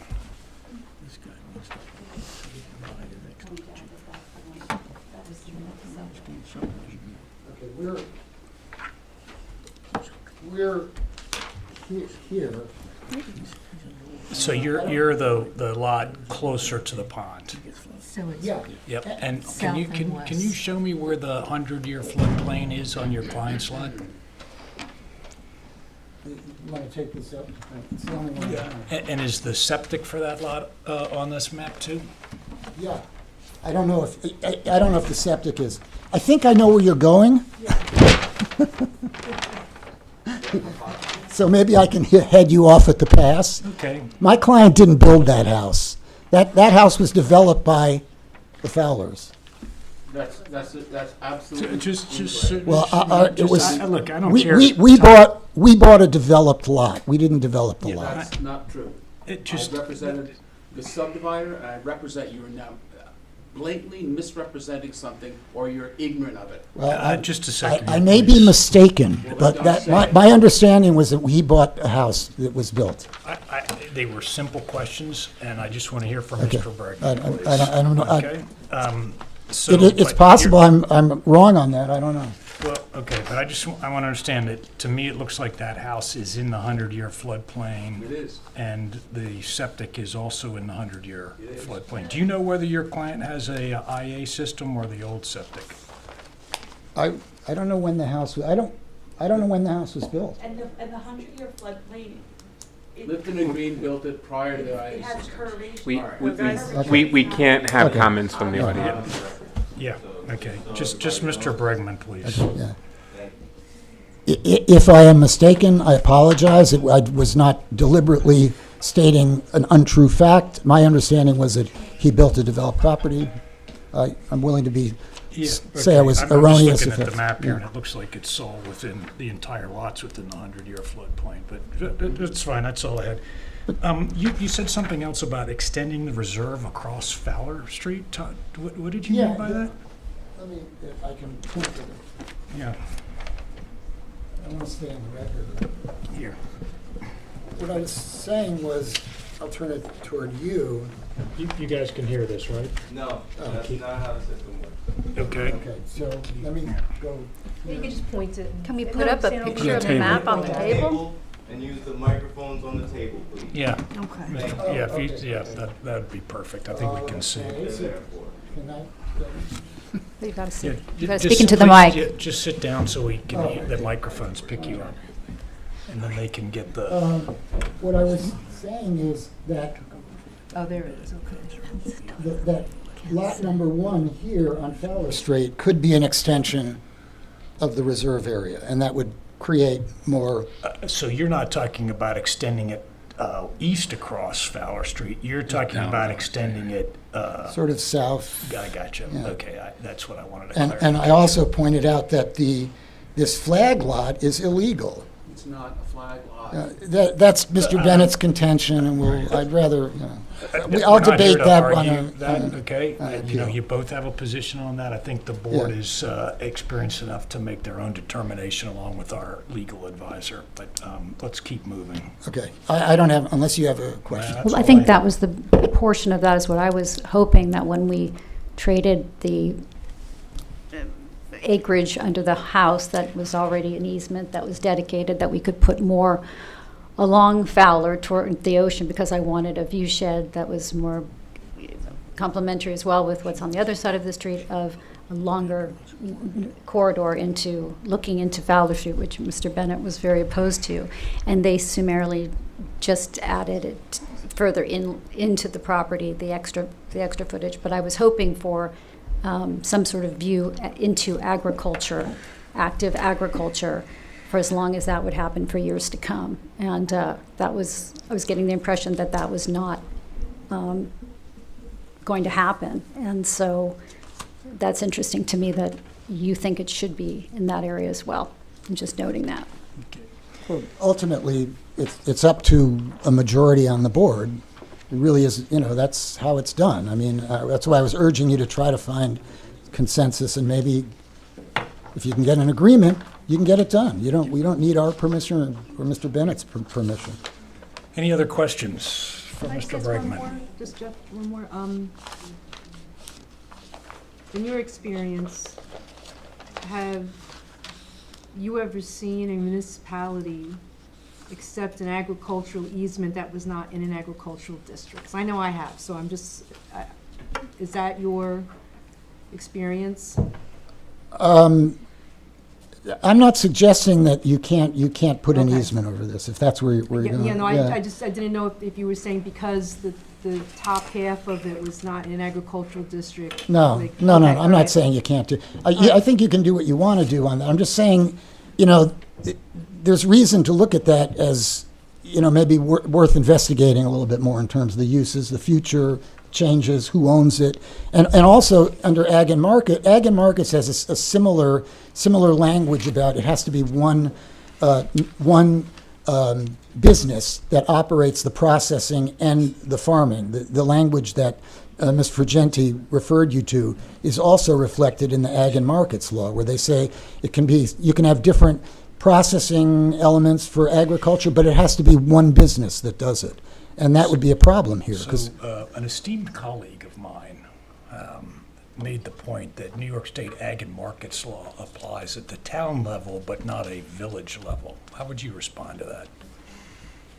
No, I think Ag and Markets Law can apply, but your village law is what controls you in this subdivision approval. That's what, So you're saying that in your opinion, that using New York State Ag and Markets Law to, for lack of a better word, trump village level determination would not withstand Withstand a preemption argument. preemption argument? I'm not saying it's, the Ag and Markets Law is, you can go to the Ag and Markets Department and argue that, something is unduly restrictive of agriculture. But it has to be, but site plan review is not an undue restriction. I guess the answer is subdivision review, site plan review are not undue restrictions on agriculture, and what would apply in this subdivision review is your subdivision law and your local zoning law. That's what controls here. And if you should not be writing an easement that says that says he can do anything the Ag and Markets Law says, because that would nullify your zoning, because your zoning, for example, doesn't permit him to do a horse farm here. But if challenged under New York State Ag and Markets, I don't think you Article can. 78, No, I don't think you someone can. could overturn local code. Generally, they're harmonized. They're not in conflict, and you can't nullify zoning here. You can't say it doesn't apply here, and he can do anything he wants under Ag and Markets. You can't overrule zoning. The general rule on conflicts of law is that they have to be harmonized. You never, unless there's an ambiguity, you never, the law presumes that when laws are enacted, the people enacting them are aware of other laws and they're not deliberately contradicting them. So the general rule is if there's an apparent inconsistency, they should be harmonized. And you're not going to let New York State Ag and Markets overrule your more restrictive definition of agriculture. Thank you. Would you like to respond to that same question? I'd like to hear your view on that. Yeah, there are certain right to farm laws that would prohibit unnecessary impediments of farming. I don't think anything like that is being argued here.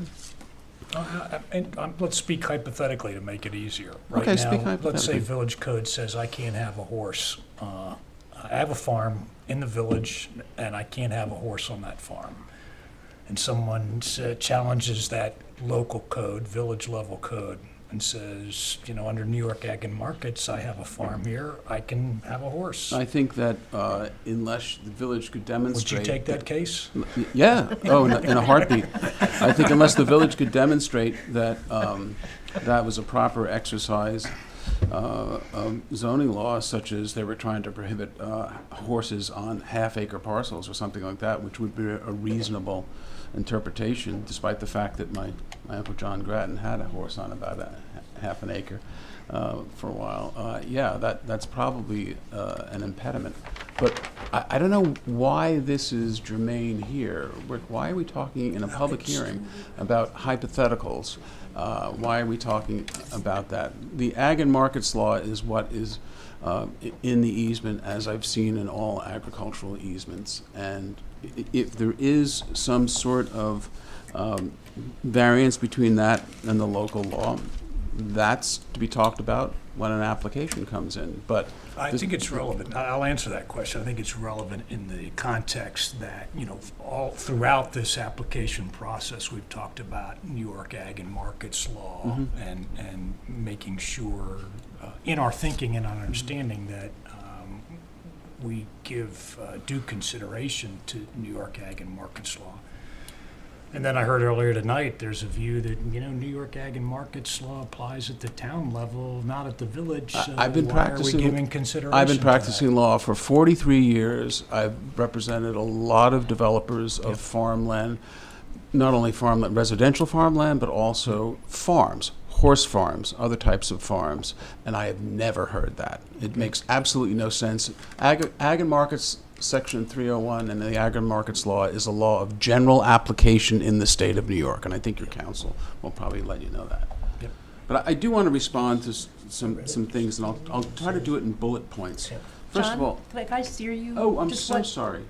Lot 7, can you address his argument that Lot 7 is a flag lot? It's not a flag lot because the minimum frontage required in the village code, I've said this, your former council, Rick DePietris, would have agreed with me on this. There's no question about it.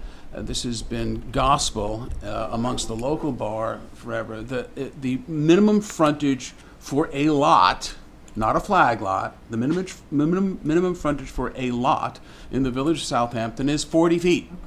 So There's it's very 40 feet similar there. to- I'm so sick and tired of this fallacious argument. Been practicing law and creating lots like that in the village for since the 1980s. He's pulling it out of his you-know-what.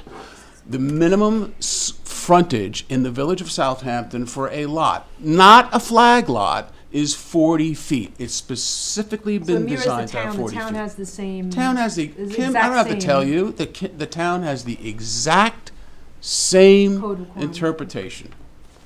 And by the way, the town code and the village code are both what I refer to as McCruskey-Reuter codes. They came out of master plans in the late 70s that were developed simultaneously. Mr. McFarland will tell you this, for the town and the village at the same time, and that's where those codes come from. That's why you see an awful lot of language that's the same, and you see an awful lot of interpretation. It's a 40-foot frontage on a road shown on a subdivision map. It is decidedly not a flag lot.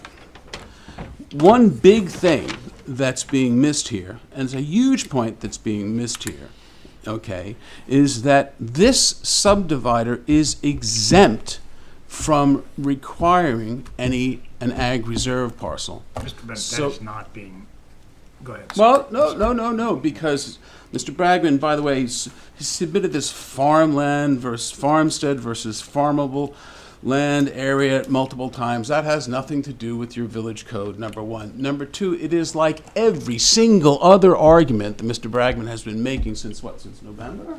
No, since May. Since May. He said it again and again and again and again.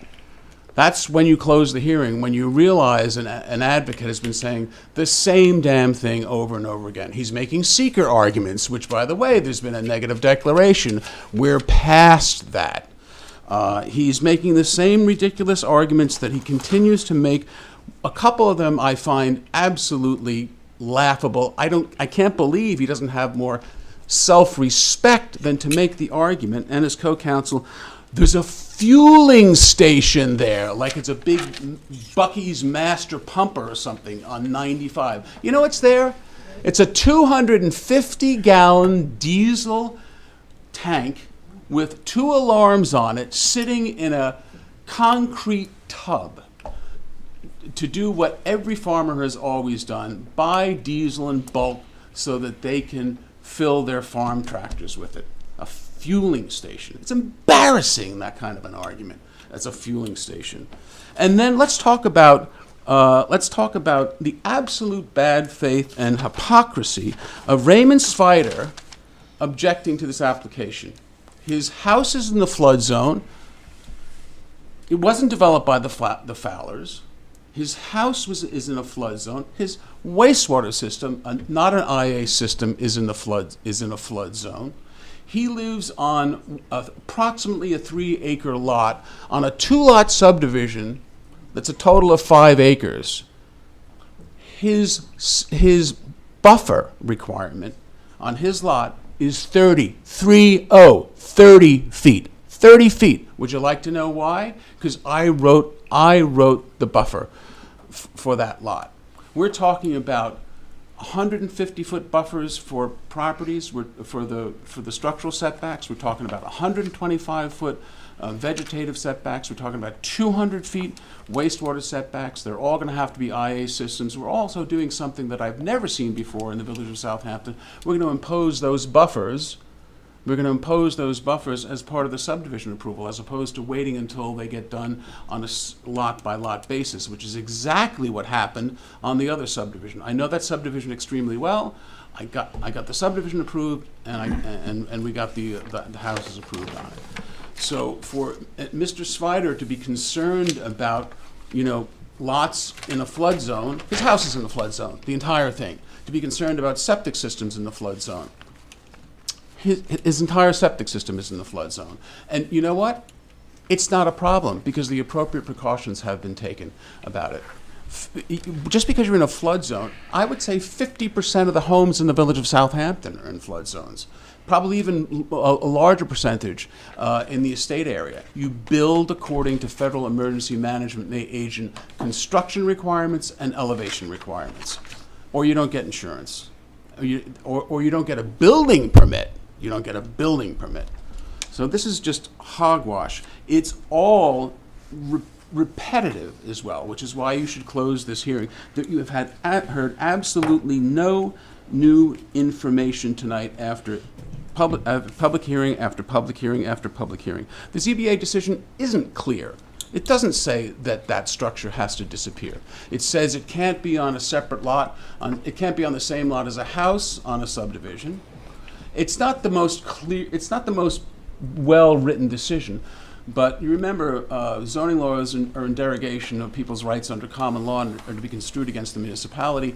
If the board and council and I have talked about this, if the board feels comfortable as a condition, when we do get to the preliminary approval stage, to go back to the zoning board of appeals and ask them to interpret it, we're more than happy to do that. I don't think that you should be in the business of interpreting a zoning board of appeals application that's hardly a model of clarity.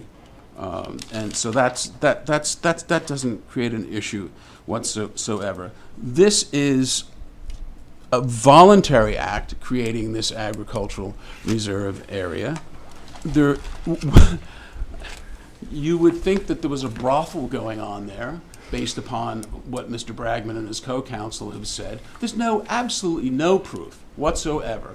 No proof whatsoever that there's anything but agricultural going on there. Do you know what Somerville does at the property? They grow privet. They grow privet. That's what they do. Where's the other proof? There's no proof. It's not up to me to prove their case that they think there's some sort of violation going on there. There's no evidence whatsoever other than the Fowler family is doing what they've done there for generation after generation after generation after generation, which is to farm and use those buildings as part of their farm operation. And by the way, there's absolutely nothing in the village code that prohibits agricultural structures as part of a farm. That might be one of the most absurd zoning arguments I've ever heard in this room. And I've been practicing in this room before the planning board, the zoning board, the trustees, and the ARB for years. There's nothing, absolutely nothing in the village code that makes no sense at all. From barns to farm stands. Do you remember there used to be a farm stand on Hill Street?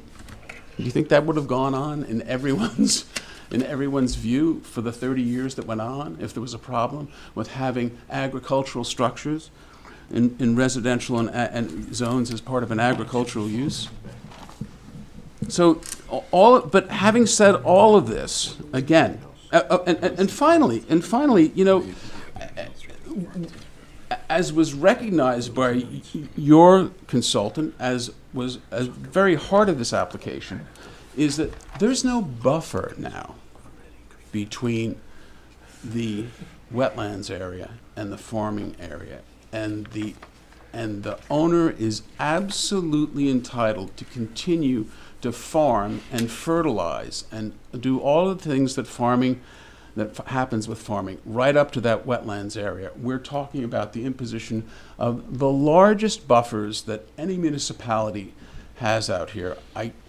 Or certainly as large. I don't think any municipality has a 200-foot setback for wastewater structures. The town of Southampton is 150. These are all going to be imposed as part of this subdivision. So what you're going to see is a much more beneficial environmental situation there. Nothing has been added you haven't heard. You had a rehash of all the seeker arguments, which are being touted out after your negative declaration. There's nothing new here. It's incumbent on you, I would respectfully suggest, to close this public hearing. And I would ask you to do so. This has been a rush. I was talking to Bailey when a rush. The original application was made 4 years ago. A rush. It's been back and forth and back and forth. Map changes over areas, easement areas, setbacks. There has been a very, very extensive review of this, painstaking by the board. To suggest that you have rushed through this 7-lot, 5-lot reduced density subdivision, which was originally filed with you 4 years ago, is really absurd. So again, my respect for When was the first public hearing? Oh, God. Preliminary application. No. The first public hearing on the sketch plan. Look, 3 years ago? 3 years ago? There was a meeting that I watched, I think it was earlier this year, where Mr. Fowler got up and talked about his farming operation. Do you remember which? I know I saw it, I watched it on. I'm not trying to be argumentative, and I'm not trying to be, So it was there's this been year. so many public Okay, hearings on I this. remember couldn't- seeing it, so- Look, I've been on the board for 2 years. This was already in the No, I remember watching pipeline him when come here, Mr. Fowler. I when I wasn't got here, here, so- but I watched an old meeting, so that's why I was just curious. It's when it definitely started. been working its way through the process since I've been here. And remember, one of my big concerns throughout, and I said, this is taking an enormous amount of time for sketch plan. And every board member said, work this out with us. Yep. Work these things out. Take the time to do this. Take the time to do this. So hopefully our concept that we want will be something that we can all agree on. Yeah, I would characterize it, at least when I started on the planning board, as the conversation as we're going to do it a little differently. We're going to take a lot of time on the sketch plan, get all the issues out on the table, and make sure that we've got agreement at that sketch plan stage so that we can accelerate the discussion later in the process. Because we've brought everything, all the issues up early, addressed them early, and dealt with them at the sketch plan. So you'll remember after the sketch plan, I've been dogged about this, about the access issue. And, that was one of the things that stayed open after the sketch plan. But, so now we've come to a resolve on that, a very, very, very willingness to do that. That stayed open after the sketch plan. Yeah. But the arrangement of the lots was a 3-year process. Yeah. 3-year process. So to suggest that this has been rushed is absurd. And then it's been on the public hearing docket. There've been pre-seeker hearings, post-seeker hearings. You haven't heard anything new tonight. Nothing. You've heard absolutely nothing new. And that's the time to close the hearing. I'm not asking that you make a decision. I'm asking you to close the hearing. You've had Understood. more than enough information. Thank you. Thank you. Understood. Mr. Chairman? Just please. Yeah. Very quickly. You've got to step up. You've got to step up. Right. Because I would like to move on this. I know the board took time during the sketch plan phase, but what you have to bear in mind about the sketch plan is there was no environmental review, no discussion of the pond, no discussion of the floodplain, no discussion of the drainage on the roadway. So the fact that you juggled the pieces of the jigsaw puzzle throughout a sketch plan is not evidence that you resolved all the issues. That's Understood. all. Yeah, thank you. What did happen during the sketch plan is we started with a 12-lot yield, we came in with a 10, and you asked John, we us to can't go hear down. you. If we- It doesn't we- count. Doesn't count unless you're in front of the microphone. Yeah, and to get back to to the yield idea, again, That has nothing to do with the issues that have driven this discussion and brought in the neighbors, which are largely the environmental issues, saving open farm fields, saving the Yeah, views, I et cetera. completely understand. Thank you. Got it. Kim, any advice on leaving the hearing open or closed? If you feel that there's new information that you would like to hear or you need to hear, that would be your prerogative. I can tell you that some time ago, I drafted a pond maintenance and access easement pursuant to the board's direction, where the parties to that agreement are the client, Mr. Bennett's client, the Village of Southampton, and the trustees of the freeholders and commonality of the town of Southampton, a non-exclusive easement of ingress and egress over proposed lot 6 of the subdivision map as shown on the map for the purpose of environmental testing and purpose of conducting environmental maintenance of Phillips Pond after proper notice to the property owner. And that also, it had language in there that no party can block the access easement, they can't impede their access down to the water, that the property owner would be responsible for the maintenance of that easement, and that the village and the trustees, when they serve written notice, could get access and entry onto the property for the purpose of water quality testing. Any disturbance caused by any party to the access easement shall be restored in accordance. And that was the pond maintenance and access easement. Then I drafted a declaration of covenants and restrictions for the 125-foot non-disturbance, non-fertilization buffer, 125-foot landscape setback, 150-foot building setback, 200-foot septic setback. And in that buffer area, which Mr. Bennett said correctly, which I had not seen before, but he agreed to it, was that the buffer would automatically be imposed when each lot got sold. So when the lot gets sold, the non-fertilization, non-disturbance buffer area as shown on this map would be imposed on each lot as it got sold, and within that buffer, you can't have any construction, clearing, cutting, filling, fertilization, mowing. No topsoil, loam, sand, gravel, rock, or minerals shall be deposited, excavated, or moved. No streets, roadways, or other rights-of-way for vehicle use shall be allowed except for Lot 6, because that's going to have the pond maintenance and access easement. No trees, plants, or vegetation shall be artificially transplanted into said buffer area except with the consent of the village. No liquid or sewage, waste, or other objectionable or offensive material refuse shall be permitted to be discharged into the buffer area, or shall no portion be used as a leaching field or sewage disposal system for the placement, construction, maintenance of individual shared septic systems. No dumping, placement, storage, burning of any liquid, and forever kept open in a natural state, open and free of all buildings and other structures. In addition, in the same agreement, the applicant has agreed to a landscaping buffer. Now, there was a landscape, I know one of the speakers said they didn't see it, but I did see it. I just don't know exactly where it is. There is a landscaping plan along the front of Wickapog to screen the agricultural use. I did see it. And they've agreed to do a buffer for that area that they have to maintain and water and replace dead vegetation within that area.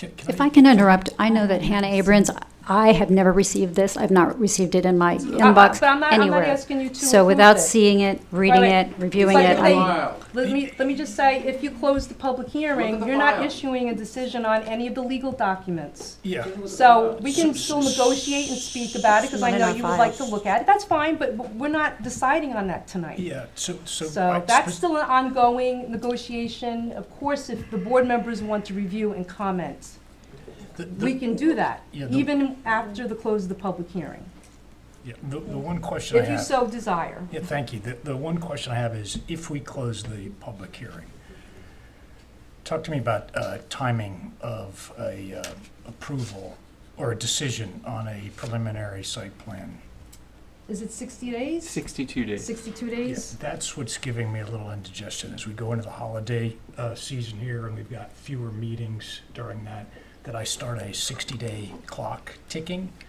Let me make a suggestion, when as we I did on the prior application. If Yeah. you would like to, if it would give you more comfort to add 30 days to that, that's fine. Because you know what? We've been in this process for a long time. We don't want you to feel uncomfortable. We simply want to go forward. Having said all of that, please let me finish, Yep. because this is really important, because it's the culture, it's the pattern, it's the uses.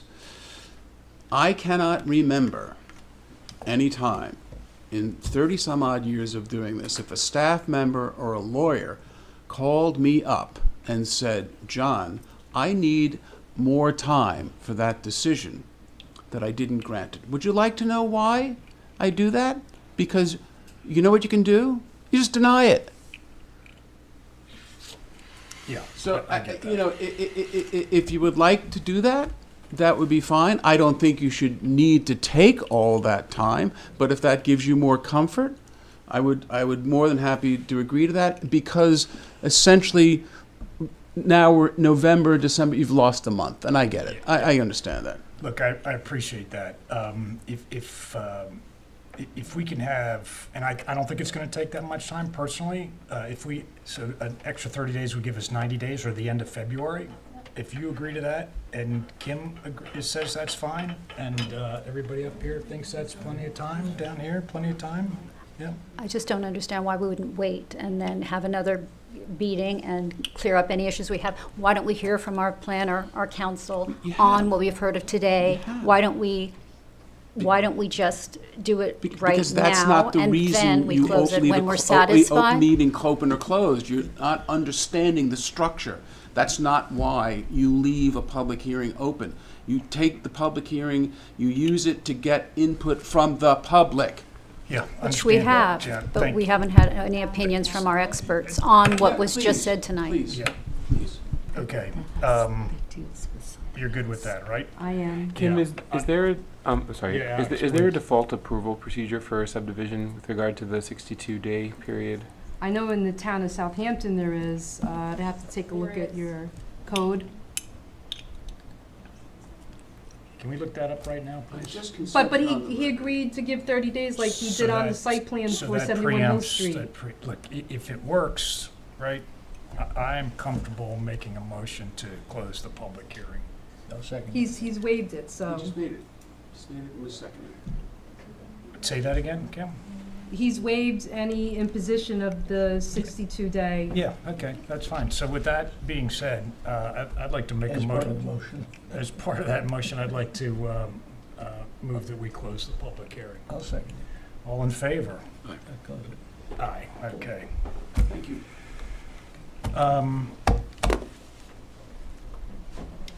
There's still two other matters, I think, on your agenda now. Yeah, there are. We Okay. got to get to those. John, Mr. Bennett, before you go, it did come up, this landscape plan. It's in the file. There's a PowerPoint presentation. No, it's in the file. No, I Does- did, Lisa, does- was there not a landscaping plan? There is in the Dropbox. I will look back. There was a lot of different submissions. I have to look back at when it was, because it was early in the process. I don't remember. Does the when. landscape plan, the one that counts, the one that we're supposed to look at, right? Because does that look exactly like that Yes, PowerPoint presentation? it does. It's a landscape plan prepared by Aries Design. And there's a Oh, that's presentation with renderings, but there's also a formal planting plan that was filed as part of the application. And it was early on, so it's probably like January it was filed. Of this year, you think it was the beginning? I'll Yeah. look again, because I spent the better Yeah. part of an hour trying to dig it up in It was, Dropbox. because our application was initially filed for preliminary approval in like December, and I Yeah. think January All or so. right, I we saw the supplemented. Aries renderings, Okay. right, which were fine, but I couldn't find a landscape Yeah, the- plan that showed the same thing. So that's important to us. All No. right, thank We you. can file additional copies if you like, though. Thank you. The landscape plan you're talking about is the one for Wickapog Road? Correct. Well, no, It- what well, happens is... does it also No, include let me the finish. buffer? Just let me finish. No. When you get down towards what we all would consider the easterly end of Wickapog, it turns into Fowler. So it turns into Fowler Can before you you talk make in that... front of the microphone? Wickapog turns into Fowler before you make the right-hand turn so that you're heading south to the ocean. The renderings show a view from the western entrance of the Fowler property, all the way around the corner to the other side of the little cottage there. That's what the landscape plan shows. That's what they show. Okay, But it does not include the buffer. it does Okay, not. just- Yeah, it stops right there at that driveway on the Fowler Street, on the east side. It's Yeah. confusing because Wickapog Yeah. turns into Fowler before... All right, thank you. Thank you. On the matter of 865 Merrick Holdings, we adjourned that until, Yeah, sorry, that should note that it's been adjourned to Yeah. the December 15th meeting based on the presentation we heard from the applicant's representative. perfect, thank you. And then I do know that you were contacted by a representative or the owner of 75. Yes, I believe Kim was in touch with Dr. Yeah, Alon. White Street. Dr. Alam? Alam, I believe. Had called me, Yeah, and he was getting ready to do a medical mission to Ghana, but he did, we discussed it at some length. In the end, he's going to the health department to seek an exemption. He doesn't think that he's subject, so I told him, well, then you need to go apply for an exemption, but he promised that he would keep in touch with me on the status of that and keep in contact, and he's not back yet, but he asked if you could please put it over to January after the holidays. yeah, I'm going to put it over till our meeting in February, the first one in February. Monday, February 2nd. So a motion to adjourn 74 White Street to our meeting on Monday, February 2nd. Second? Yeah. Thank you. He's been there for 5 years. or Yeah, so. all in favor? Aye. Aye. Did you advise him, he's doing this himself, right? Yes, I told him Needs a little, he needs some counsel. thank you. Okay. Sanitary engineer, probably. Yeah, Yeah. good advice. Better than 5 years. Good advice. Is that right? The November 3rd minutes, everybody read those, or we need some more time? I've read them. Read? They're flood. Yep, all, motion to approve the meeting minutes from November 3rd. Second? Thank you, Second Anna, all in motion. favor? Aye. Aye. Okay. Did you want to say something, Amanda? Yeah, I think we need to discuss the procedure I of wasn't making sure there. that all documents are distributed to each and I every wasn't one of there. us prior to every meeting. As Kim I have a acknowledged, paper she has coming up not there with emails. sent I it didn't to get us back directly. yet. We have not received I them, haven't seen it. Which, Paper with it. not in the file, so. If Yes. everybody We could can't provide vote me with their email address. I did send a piece of paper that way. I don't know where it went. It went past Mark. But it should also be Yeah, distributed on our for the official record, I'm not emails. happy with that either, but. Well, it's unfortunate to walk in and not have received, I should say, documents that we're talking about. So that shouldn't happen again. I am not going to promise you it doesn't happen again. I think this was a special circumstance. I appreciate the work that Alex and Lisa and Kim did to help this, 71 Hill Street meet an important meeting for them. I don't think, we've heard everything. I think the, No, I was just discussing as well on the Ballard property. We Which- didn't see what- the CNRs, we didn't see the draft ag easement language, we haven't seen any of We still have that. time to review No, that. but that was discussed we're tonight, not- we're not and gonna Kim put said this she had on. already distributed it to you, and yet we didn't get it. I didn't get it either. So you didn't get it, we didn't get it, and we've just we've closed a public hearing on it. No, But listen, can I tell the board that there's a functional misunderstanding on legal documentation. I've been doing this a long time, almost 30 years. I've never had a board critique my legal documents. If you want to have some input, I'm happy to give it to you, but the way it's been done throughout my career in multiple municipalities is when the approval has the documentations that are subject to the approval of the board attorney. I've been sharing these documents with the village attorney, and we've reviewed these exhaustively. I'm happy to provide it to you, but I'm not going to be negotiating my legal documents with other attorneys that are not parties to this agreement. I'll do it with you, but not every single application that requires a legal document requires your approval. So, but this one, yes, I will, it's important to you, I understand. That's what you get when you have 4 lawyers on the board. And I'm just going to mention, I did find the landscaping Just- plans in Lisa, March. just one I'm second. sorry, say it again? The landscape plan Oh, was it's March? March. So so I'll be able to share it when I don't have great connection here, but I'll try to March- circulate March that. of But March of 2025? 2025 was when they submitted that Okay. plan. Really? Yeah. Well, 'Cause I Oh, there was it is, you're here and right. I've never- It's March, I'm sorry. I've I was never looking in seen one. January. Okay, it's in the Dropbox under 550 Wickapog for March, the date that Lisa said. yeah, Kim, I was joking around. Oh, I know you sorry. worked very hard today, and I know you spent a lot of time back and forth with Eileen to get. That's my job. Yeah, so I do appreciate that work, and I thought what was done was a pretty good job from what I saw of it and heard about it over the course of the day. March It's not- 31st. It's not ideal to operate this way, I agree with you, but I don't think it's an issue for the Fowler application, because we've got plenty of time to continue to talk Yes, we about can this. continue to talk It's a about it. separate issue from closing the public hearing. I don't think that we have been hearing a lot of new information on this, but I don't think we've been hearing it. I did want to leave the public hearing open this week. We didn't close last time because two board members were absent, and I wanted to give it sort of one last chance for people to talk about it if there was anything new, but there hasn't been, so I am completely comfortable Okay. making a motion I will, to close the meeting. if it's okay, I will email you the proposed documents. Yeah. But I need the paper. Who's got it? With the email addresses. It's down there. I don't have it. I haven't seen it. So, I'll give you my address here. If there's, Okay. no other business before. Kim, I can forward those Okay, emails to please, you. thank you. Just Yeah. for clarification, You're- shouldn't it you're- go Yeah, as and well I'll to just our make it, official emails? I'm Our sorry? .gov emails as well as our private, to be sure that we get the documents, How right? do Because you you're usually saying you receive didn't. them?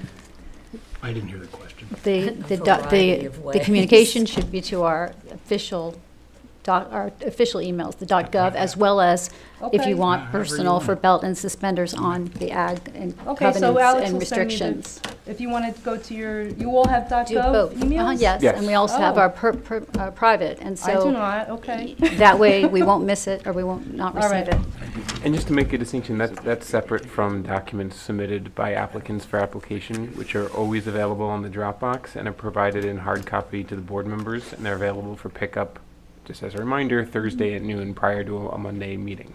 So, thank you. Sure. My Dropbox is so full. Every time I click on a file, it says I've got to buy more space. And getting back to where I was is nearly impossible. Yep, so you don't need to log in to access the Dropbox. It's a public Dropbox. It's accessible to anybody from the public. So if I don't log You can in- set up your own, which is what I think Mark probably did, and put documents into his Dropbox. Yes. Yeah. And therefore, his Dropbox is not as large as the village. You should look at the village Dropbox. Yeah, use the link that's on the agenda, and it may help to log out if you're logged in. If you're logged in and trying to, it may try and sync the files, and if you don't have space, you'll Okay, have an so issue I syncing. should just go to the village. Yes, uh, always use the link and link that's not- on the agenda and try opening. You can open up in a new browser window, but if you try logging out, and you'll have access to everything that's posted there. Thank you. If there's no other business, motion to adjourn. Second. Thank you. All in favor? Thank you. The ayes have it.